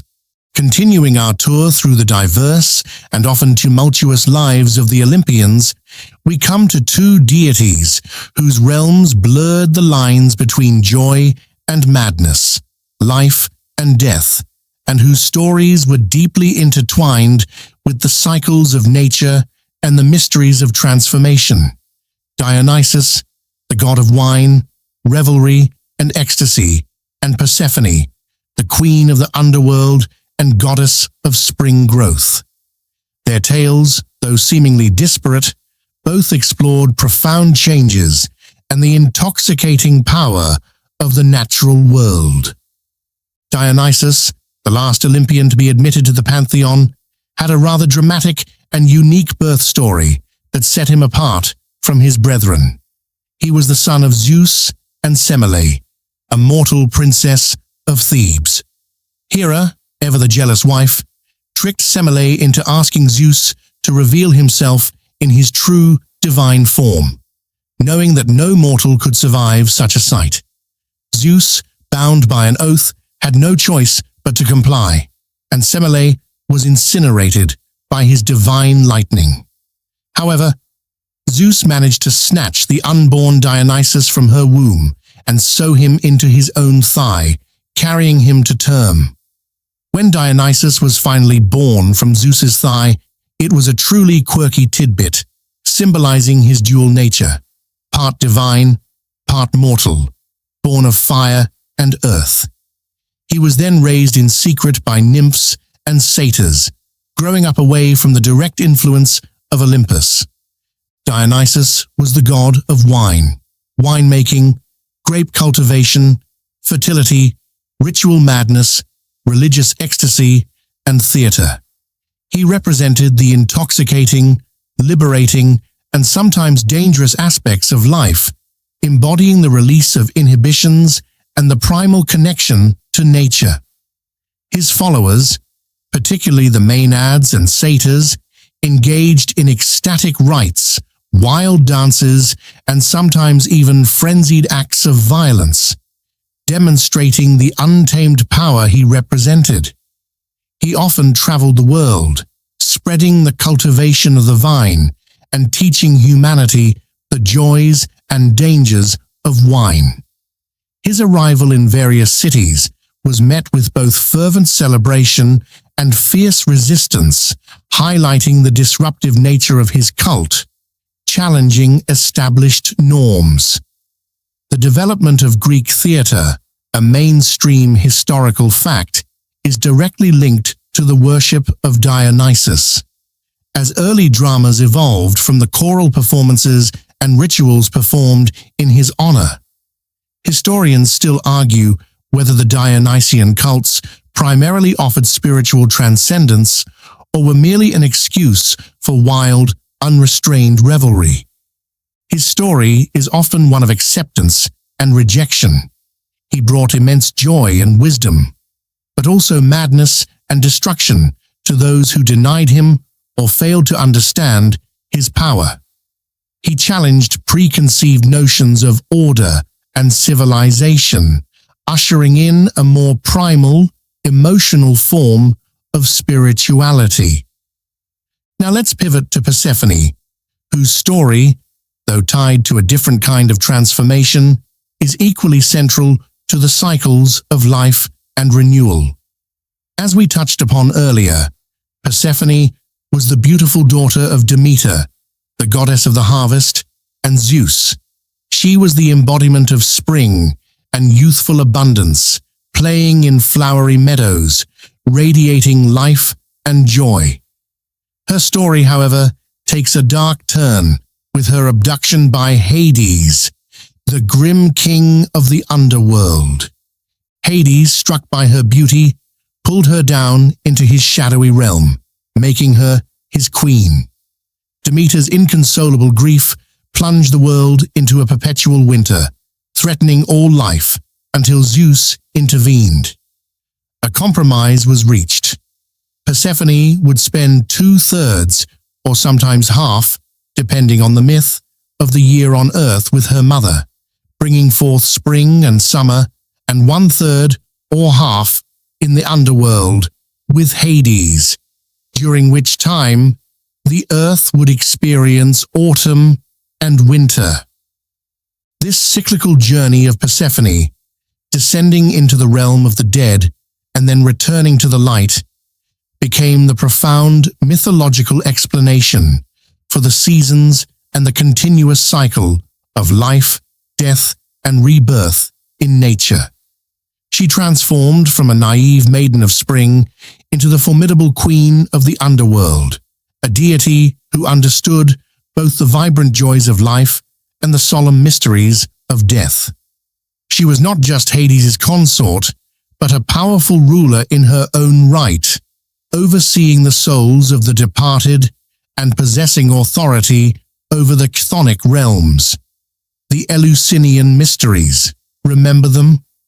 Those secret religious rites were largely centered around Demeter and Persephone, promising initiates understanding of the afterlife and agricultural bounty, making their story one of the most influential for Greek religious practice. This unique duality, a goddess of both vibrant new life and the somber world of the dead, highlights the ancient Greek acceptance of death as an intrinsic, cyclical part of existence, rather than a final end. Dionysus and Persephone, then, offered humanity different paths to understanding the deeper forces at play.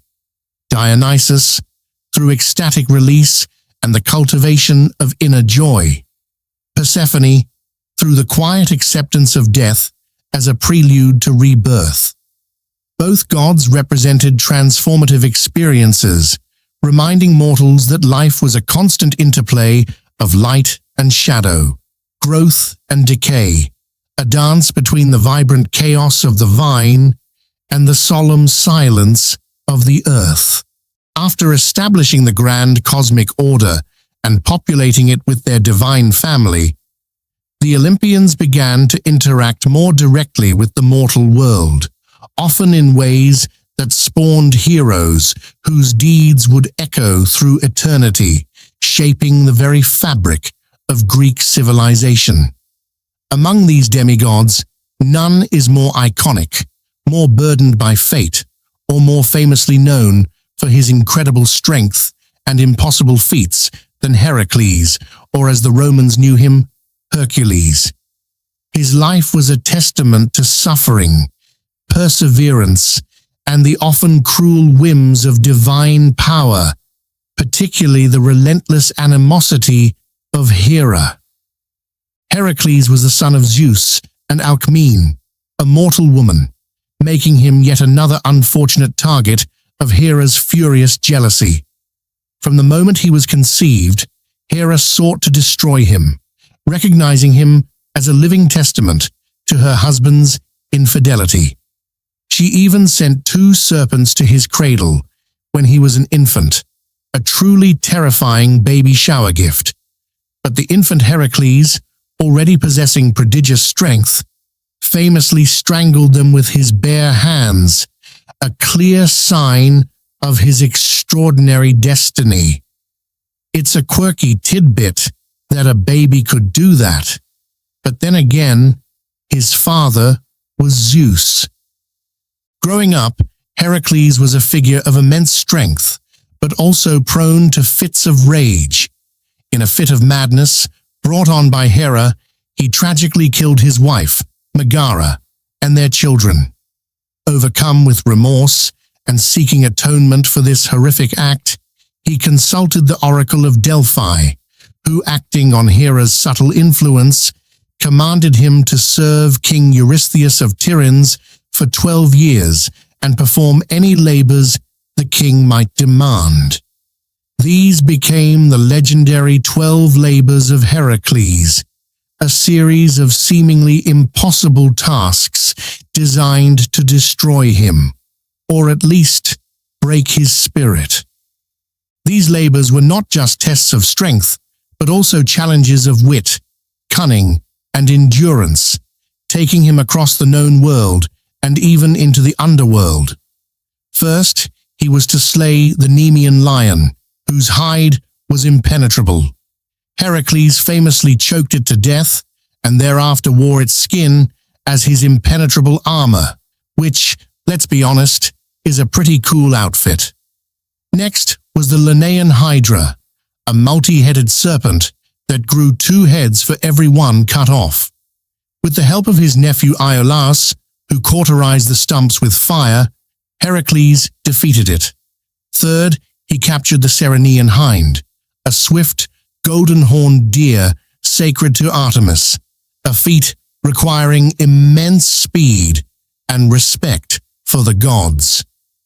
His next challenge was the Erymanthian boar, a fearsome beast he had to capture alive. Then came the cleaning of the Augean stables, an immense task involving thousands of cattle and 30 years of accumulated filth, which Heracles accomplished by diverting 2 rivers through them, a true feat of engineering, proving even heroes could do divine plumbing.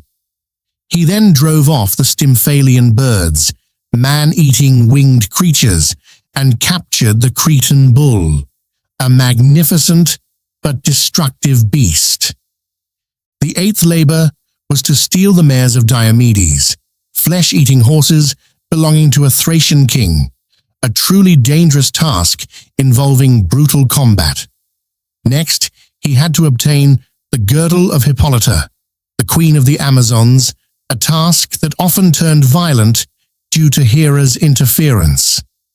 The 10th labor took him to the far west to acquire the cattle of Geryon, a monstrous three-bodied giant. His 11th labor was to fetch the golden apples of the Hesperides, a garden guarded by a 100-headed dragon, requiring him to trick the Titan Atlas into helping him. Finally, the most terrifying labor of all, bringing Cerberus, the three-headed hound of Hades, from the underworld. Heracles achieved this through sheer strength and the favor of Hades, after proving himself worthy. Completing these 12 impossible tasks, Heracles achieved immortality, a reward for his suffering and service.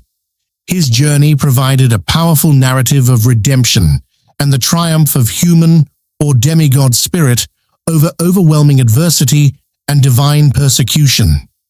He became the archetypal hero, embodying strength, courage, and perseverance, a model for future heroes to emulate. The widespread veneration of Heracles, a mainstream historical fact, is evidenced by countless artworks, temples, and stories dedicated to him throughout ancient Greece. Historians still argue whether the labors were originally a single cycle or if they were compiled and standardized over time from various regional myths. Regardless, Heracles' legend cemented his status as perhaps the greatest hero of all, proof that even under the harshest divine pressure, one could achieve true greatness. Just as Heracles carved his path through sheer, undeniable strength, another prominent hero, Perseus, achieved his legendary status through cunning, divine aid, and a series of dramatic encounters with monstrous foes, including one of the most iconic creatures in Greek mythology, the snake-haired Medusa. His story is a classic hero's journey, filled with prophecy, peril, and ultimately triumphant deliverance. Perseus's birth was steeped in divine intervention and mortal fear. His grandfather, King Acrisius of Argos, received a grim prophecy that he would be killed by his own grandson. To thwart this fate, Acrisius imprisoned his daughter, Danae, in a bronze tower. But Zeus, ever resourceful, managed to visit her in the form of a shower of golden rain, impregnating her. This rather glittering impregnation is a quirky tidbit, symbolizing the divine nature of Perseus's lineage despite his mortal mother. When Perseus was born, Acrisius, terrified but unwilling to directly harm them, placed both Danae and the infant Perseus in a wooden chest and cast them into the sea, hoping fate would simply take its course. However, fate had other plans. The chest drifted safely to the island of Seriphos, where it was discovered by a kind fisherman named Dictys. He rescued them, and Perseus grew up on the island, strong and brave. But his peaceful life was disrupted by King Polydectes, Dictys's brother and the tyrannical ruler of Seriphos, who desired Danae. Polydectes, wishing to get rid of Perseus, tricked him into promising to bring him the head of Medusa, the only mortal Gorgon whose gaze could turn any living creature to stone. This was, of course, intended as an impossible task, a suicide mission to remove a troublesome rival. Perseus, facing a seemingly insurmountable challenge, received crucial divine assistance, a common feature in the tales of Greek heroes. Athena, who despised Medusa, who had famously defiled her temple, and Hermes, the messenger of the gods, became his divine guides.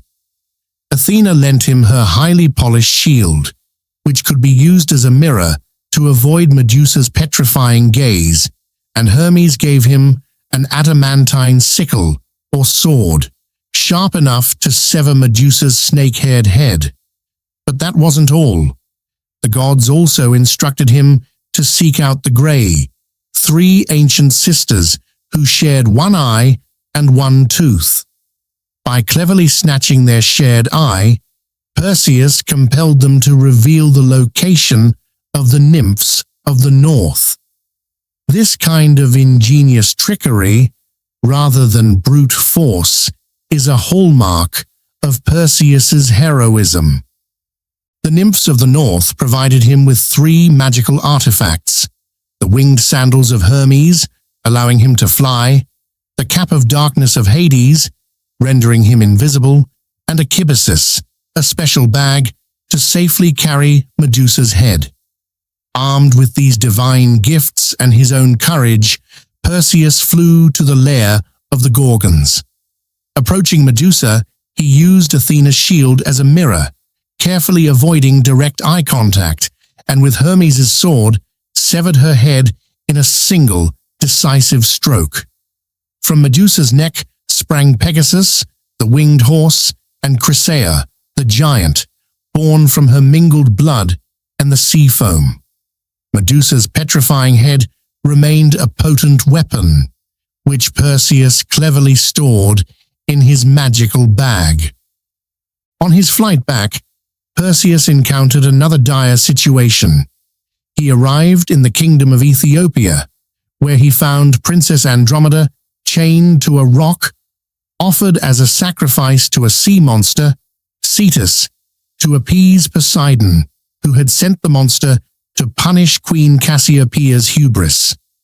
Perseus, immediately smitten by Andromeda's beauty, swooped down, slew the monster using Hermes' sword, and in some versions, the Medusa's head, to turn it to stone, and rescued the princess, claiming her as his bride. This heroic rescue is a mainstream historical fact in his legend, cementing his role as a savior. Returning to Seriphos, Perseus discovered that Polydectes was still harassing his mother, Danae. In a final act of justice, Perseus confronted the tyrannical king and his courtiers, pulling out Medusa's head and turning them all to stone, thus liberating his mother and Dictys, whom he made the new king. Finally, the prophecy concerning his grandfather, Acrisius, came true. Years later, while competing in an athletic contest, Perseus accidentally struck Acrisius with a stray discus, fulfilling the prophecy and cementing the inevitability of fate in Greek mythology. After his heroic life, Perseus became the ancestor of many great heroes, including Heracles, linking his lineage to future legendary figures. His story remains a thrilling tale of overcoming impossible odds, demonstrating that a combination of courage, wit, and well-placed divine assistance can lead to extraordinary triumphs. While Perseus used cunning and divine gifts to overcome monstrous threats, the hero Theseus rose to prominence through his incredible strength, sharp intellect, and a series of heroic deeds that ultimately secured his place as the founding hero of Athens, a city that would later become a beacon of democracy and philosophy. His most famous exploit, navigating the treacherous labyrinth and slaying the monstrous Minotaur, perfectly encapsulates his blend of courage and cleverness. Theseus's parentage, like many heroes, was a bit complicated, ensuring he had both mortal roots and divine favor.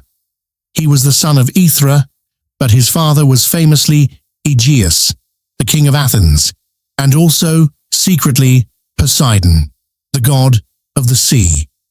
This dual parentage, a quirky tidbit of his origin, imbued him with both royal destiny and superhuman strength. Raised in Troezen, Theseus eventually undertook a perilous journey to Athens to claim his birthright, clearing the dangerous road of various formidable bandits and monsters that plagued travelers. Along this journey, he performed a series of heroic acts, much like Heracles' labors, but these were self-imposed challenges to prove his worth. He slew Periphetes, the club-bearer, who ambushed travelers. He tricked and killed Sinis, the pine-bender, who tied victims to bent pine trees and tore them apart. He dispatched the monstrous Crommyonian sow. He outwitted and wrestled Siren, who forced travelers to wash his feet before kicking them off a cliff to a giant turtle. He defeated Cercyon, the wrestler of Eleusis, and finally, he subjected the notorious Procrustes to his own horrid bed, where victims were stretched or amputated to fit its length. By clearing the road of these villains, Theseus became a champion of justice and a protector of travelers, earning him early fame. Upon arriving in Athens, Theseus found his father, King Aegeus, under the nefarious influence of the sorceress Medea, who quickly recognized Theseus and saw him as a threat to her own children's inheritance. She attempted to poison him, but Aegeus recognized his son by the sword and sandals he carried, left for him by Aegeus when he was born, just in time, averting disaster. Theseus was then acknowledged as the rightful heir to the Athenian throne. However, Athens was suffering under a terrible tribute imposed by King Minos of Crete. Years earlier, Minos' son, Androgeus, had been killed in Athens, or Attica, and in retaliation, Minos demanded that every 9 years, 7 young men and 7 young women be sent from Athens to Crete to be sacrificed to the Minotaur, a monstrous creature with the head of a bull and the body of a man, hidden deep within the impenetrable labyrinth. This cruel tribute was a constant source of terror and shame for the Athenians. This annual tribute of youth is a mainstream historical fact in the myths surrounding the Minoan civilization, often interpreted as reflecting the historical power dynamics between mainland Greece and Crete.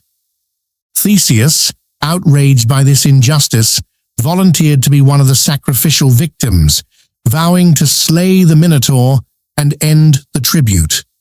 This act of self-sacrifice and courage further endeared him to the Athenian people. Arriving in Crete, he captivated Ariadne, King Minos' daughter, who fell deeply in love with him. Ariadne, defying her father, offered to help Theseus, provided he promised to take her with him back to Athens. She gave him a ball of thread, often called Ariadne's thread, and a sword. Under the guidance of Daedalus, the labyrinth's architect, Ariadne explained that Theseus should tie one end of the thread to the entrance of the labyrinth and unwind it as he ventured deeper, ensuring he could find his way back out. Theseus entered the twisting, bewildering maze, found the Minotaur in its central chamber, and in a desperate battle managed to slay the beast with the sword Ariadne had given him. Using the thread, he successfully navigated his way out of the labyrinth, leading the Athenian youths to freedom.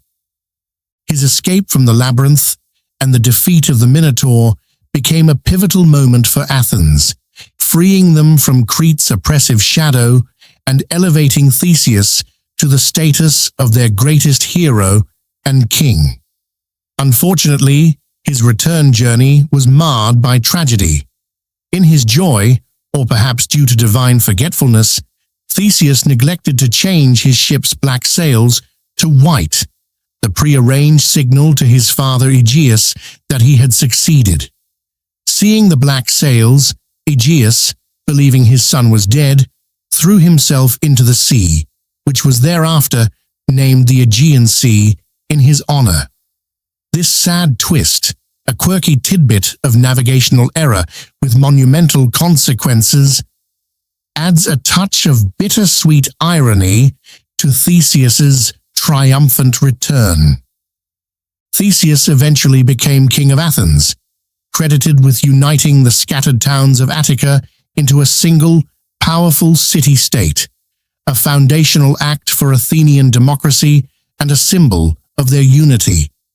He was remembered as a wise and just ruler, laying the groundwork for the Athenian Golden Age, a hero whose strength was matched only by his intelligence and his dedication to justice. While individual heroes like Heracles, Perseus, and Theseus performed astounding feats of strength and cunning, Greek mythology also abounds with tales of collective heroism, grand expeditions that brought together the greatest champions of an era on quests of immense significance. Among these, none is more renowned or more thrilling than the voyage of Jason and the Argonauts in their perilous search for the mythical Golden Fleece, a journey that tested their courage, challenged their wisdom, and introduced them to a dazzling array of magical beings and terrifying dangers. The story begins in Iolcus, a city in Thessaly, ruled by the tyrannical king Peleus. Peleus had usurped the throne from his half-brother Aeson, who was Jason's father. When Jason came of age, he returned to Iolcus to claim his rightful inheritance, famously appearing with only one sandal, having lost the other while helping an old woman, who was Hera in disguise, testing his piety. Peleus, who had been warned by an oracle to beware of a man with one sandal, feigned welcome but set Jason an impossible task, hoping to be rid of him: retrieve the Golden Fleece from the distant barbarian land of Colchis. This impossible quest was designed to be a suicide mission, a common trope for troublesome heirs in ancient myths. The Golden Fleece was no ordinary sheepskin. It was the fleece of the winged ram, Chrysomalus, which had carried Phrixus to safety in Colchis after his stepmother Ino tried to sacrifice him. The fleece was guarded by a sleepless dragon and kept in a sacred grove of Ares, promising immense power and prosperity to whoever possessed it. It was a symbol of divine favor and immense wealth, a true MacGuffin if ever there was one.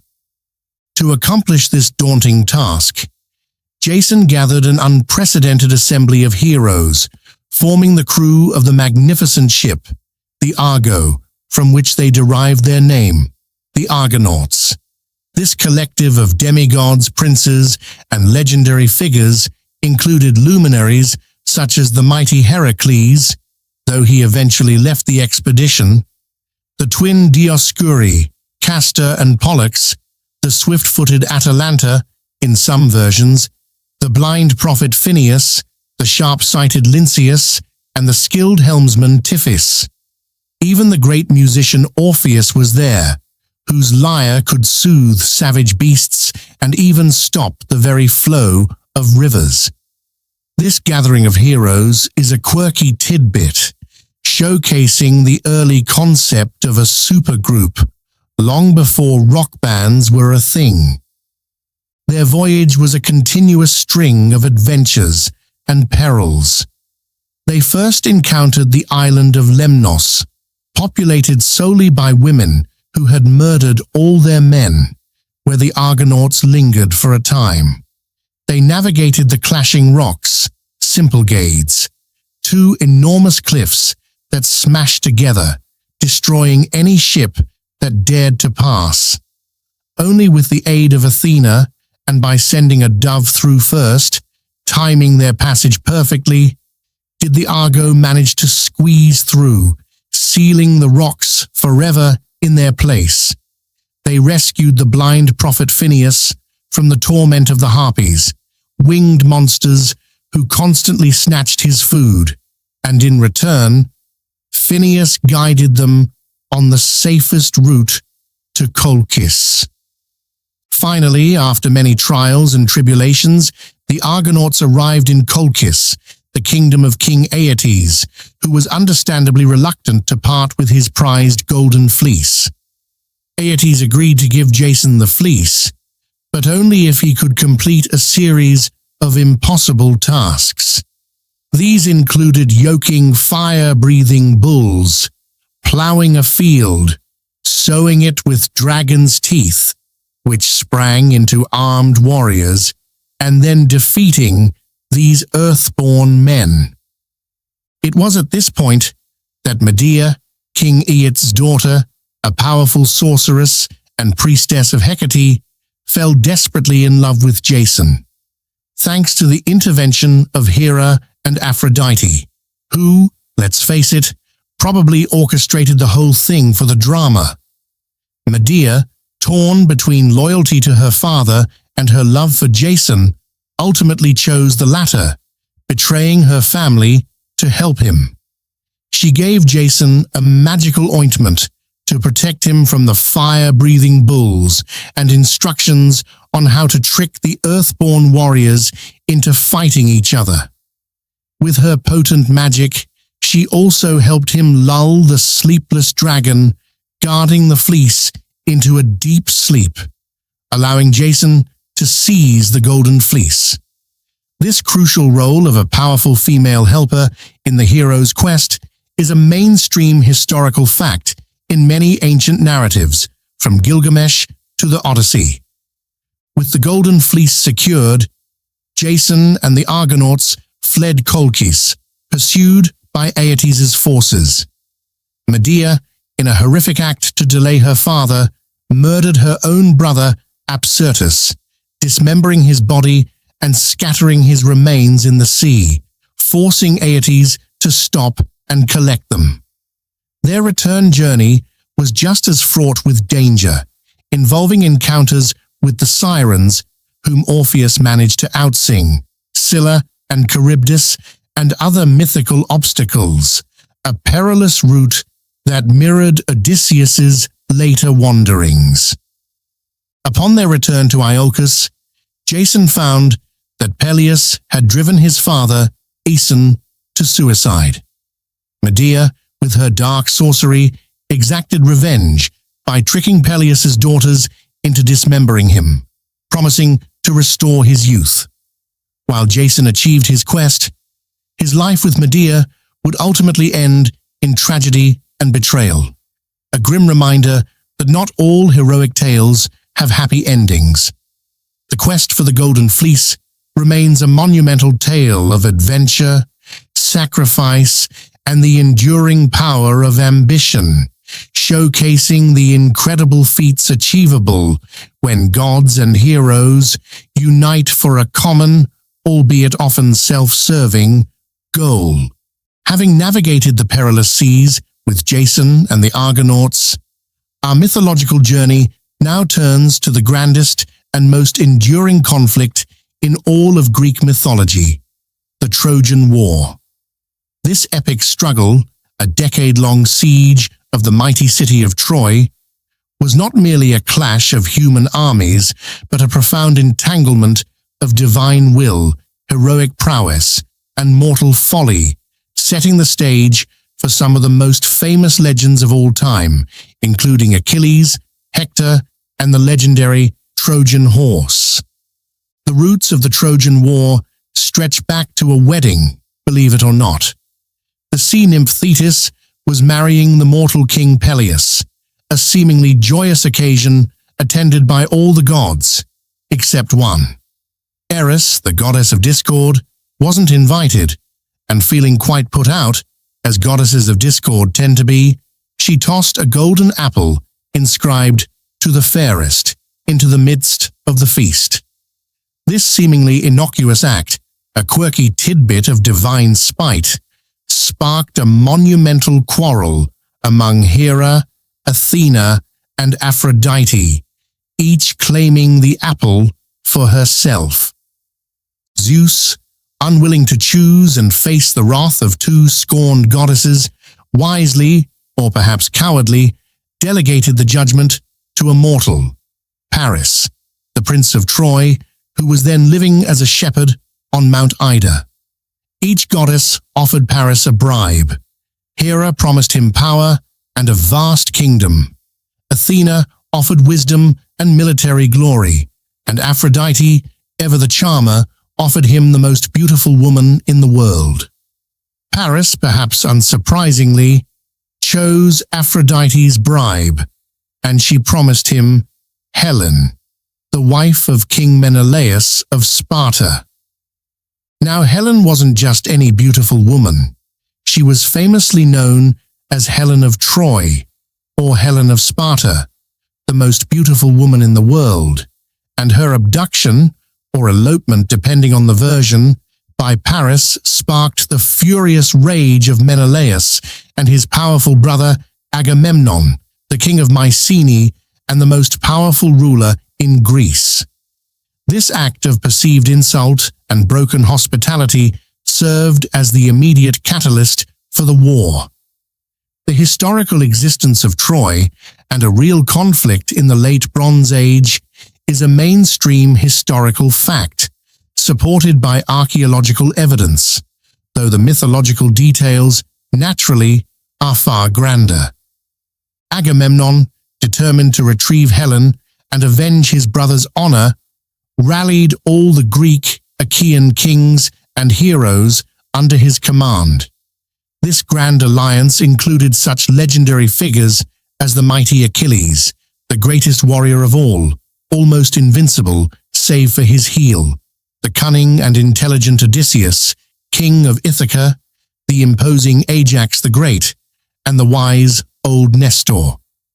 They sailed a massive fleet across the Aegean Sea to besiege Troy, a formidable city with high walls and strong defenses, under the rule of King Priam and defended by his noble sons, particularly the valiant Hector, the greatest Trojan warrior, and Paris himself. The war lasted for 10 brutal years, marked by periods of intense fighting, uneasy truces, and constant divine intervention. The Olympian gods openly took sides. Hera and Athena, still bitter from Paris's judgment, sided fiercely with the Achaeans, as did Poseidon. Aphrodite naturally championed the Trojans, as did Apollo and Ares. Zeus often tried to remain neutral, but his intentions and interventions sometimes shifted, adding to the unpredictable nature of the conflict. This divine meddling, with gods literally battling on the plains before Troy, is a recurring theme, showing humanity as pawns in a larger cosmic game.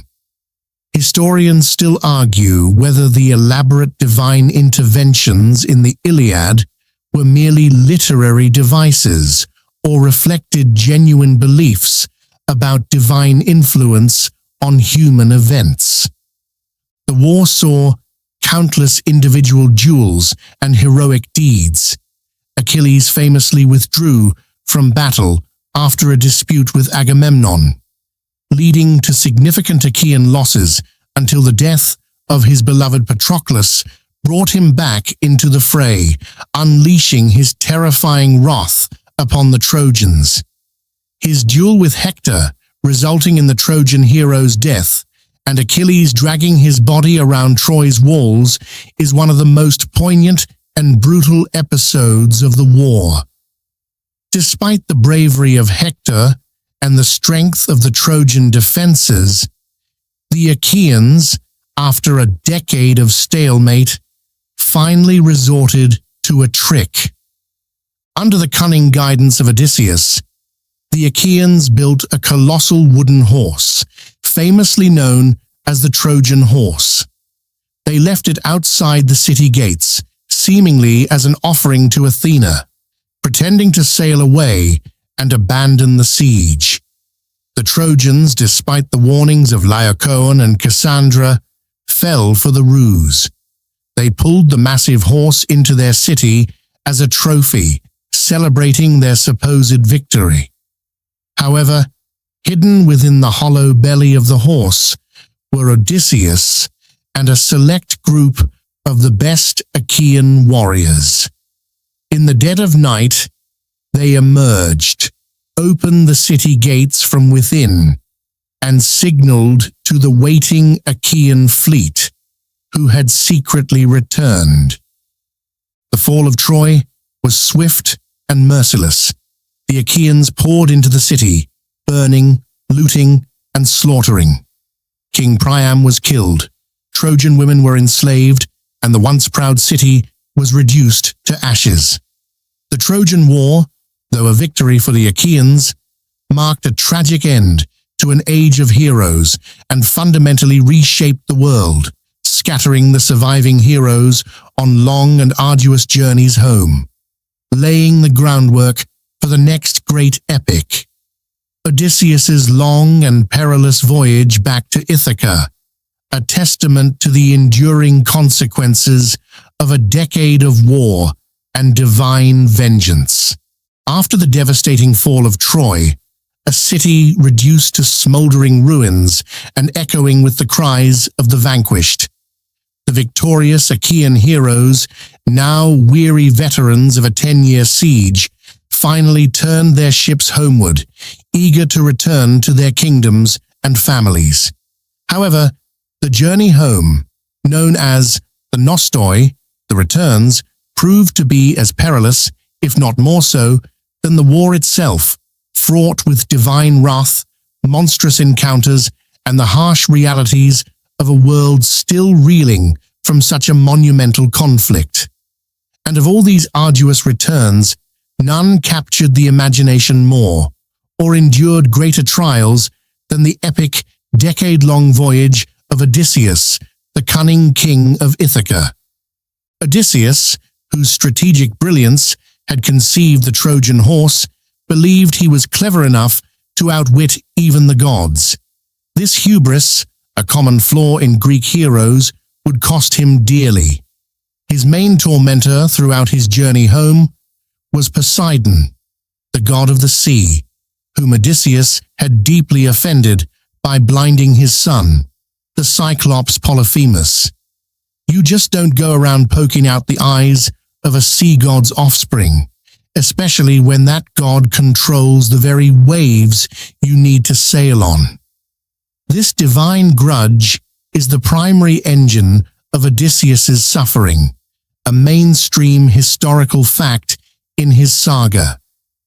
His journey began with a series of misfortunes: a storm sent by Athena, who was briefly angry with the Achaeans for their behavior in Troy, or Poseidon scattered his fleet. He and his men first landed on the island of the Cicones, where their plunder turned into a bloody defeat. Then they arrived at the land of the Lotus Eaters, where consuming the hypnotic lotus fruit made his men forget their desire to return home. A delightful, if slightly dangerous vacation spot that required Odysseus to physically drag them back to the ships. Next came the terrifying encounter with the Cyclops Polyphemus. Trapped in his cave, Odysseus used his cunning to blind the giant with a sharpened stake, escaping by clinging to the bellies of Polyphemus's sheep. This act, while ingenious, cemented Poseidon's eternal wrath against him. The Cyclops' inability to describe Odysseus, merely calling him no man, a clever trick of Odysseus's name, Autis in Greek, is a quirky tidbit that highlights the hero's intelligence over brute force. Their journey continued to the island of Aeolia, ruled by Aeolus, the god of the winds, who generously gave Odysseus a bag containing all the unfavorable winds, leaving only the west wind to guide them home. However, just as Ithaca was in sight, Odysseus's curious and suspicious men opened the bag, unleashing a furious gale that blew them all the way back to Aeolia. It's truly infuriating, like missing your flight by 2 minutes after a transatlantic journey.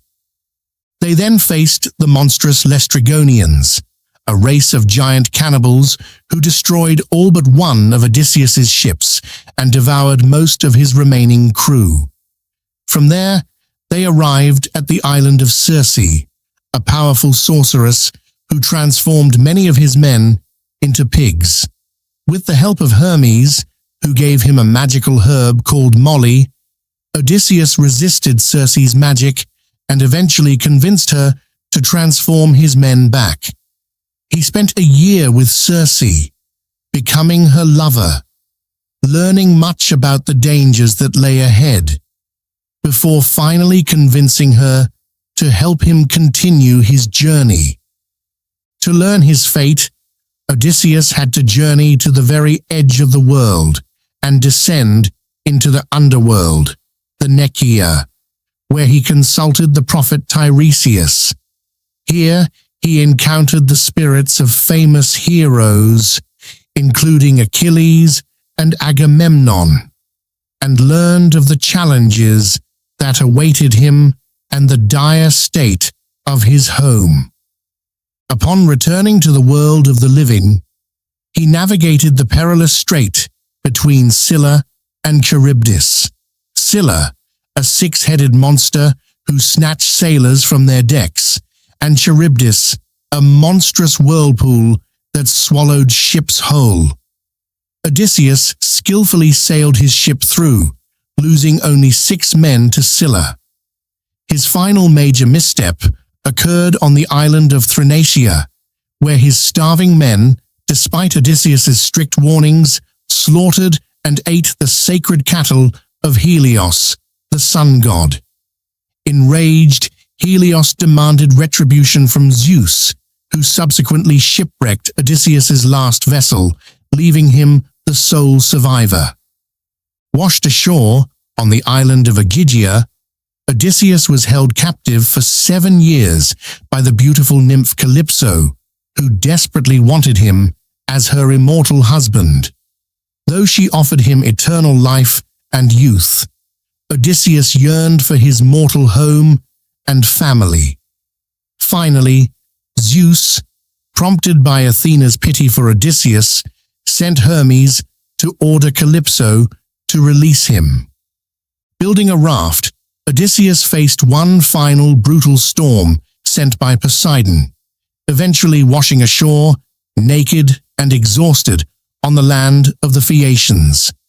There, he was discovered by Princess Nausicaa and welcomed by King Alcinous and Queen Arete, to whom he finally recounted his incredible tale. The Phaeacians, renowned seafarers, generously provided him with a ship to take him home, completing his return journey. Upon his arrival in Ithaca, after 20 years away, 10 fighting the war, 10 returning home, Odysseus found his palace overrun by suitors, arrogant noblemen who believed him dead and were vying for the hand of his faithful wife, Penelope, and consuming his wealth. Disguised as an old beggar, with the help of his son Telemachus and loyal servants, Odysseus systematically tested the loyalty of his household. He endured insults and abuse from the suitors until the moment of reckoning, when he revealed himself, strung his mighty bow, which only he could string, and with the aid of Athena and Telemachus, slaughtered every last one of the suitors in a bloody, brutal battle that reclaimed his home and his honor. This climactic act of vengeance is a powerful, if grim, resolution to his epic journey. Finally reunited with Penelope, who cautiously tested his identity, and his aging father, Laertes, Odysseus restored order to his kingdom, bringing an end to his long and harrowing odyssey.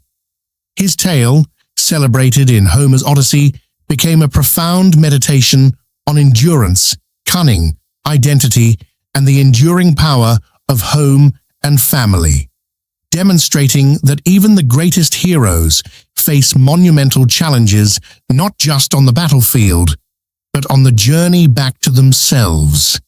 The tales we've explored tonight, from the cosmic void of chaos to the quiet return of Odysseus, are more than just stories of gods and monsters, heroes, and their harrowing journeys. They are echoes of ancient minds wrestling with the deepest questions of existence.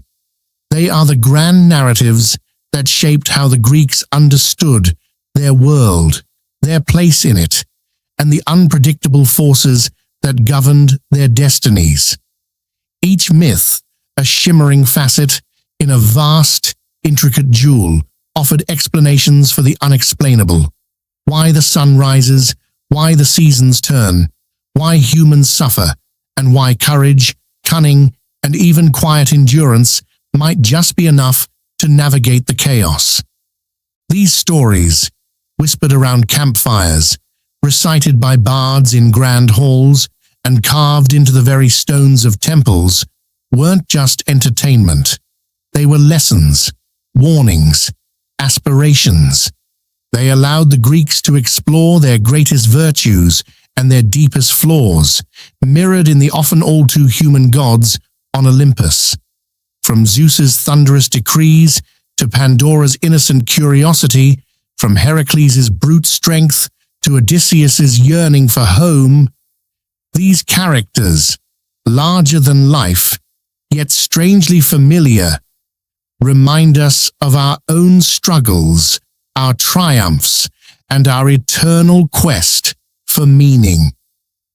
As the echoes of their adventures fade into the quiet of the night, perhaps you can hear the distant crash of the Symplegades, or catch a faint scent of Medusa's ancient lair on the breeze, or even feel the weight of a golden apple, ripe with cosmic mischief.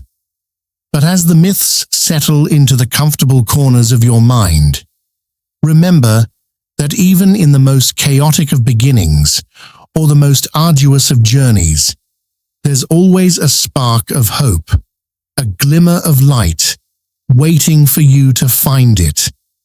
And with that, the vast, shimmering tapestry of Greek mythology, woven thread by thread, concludes its telling for tonight.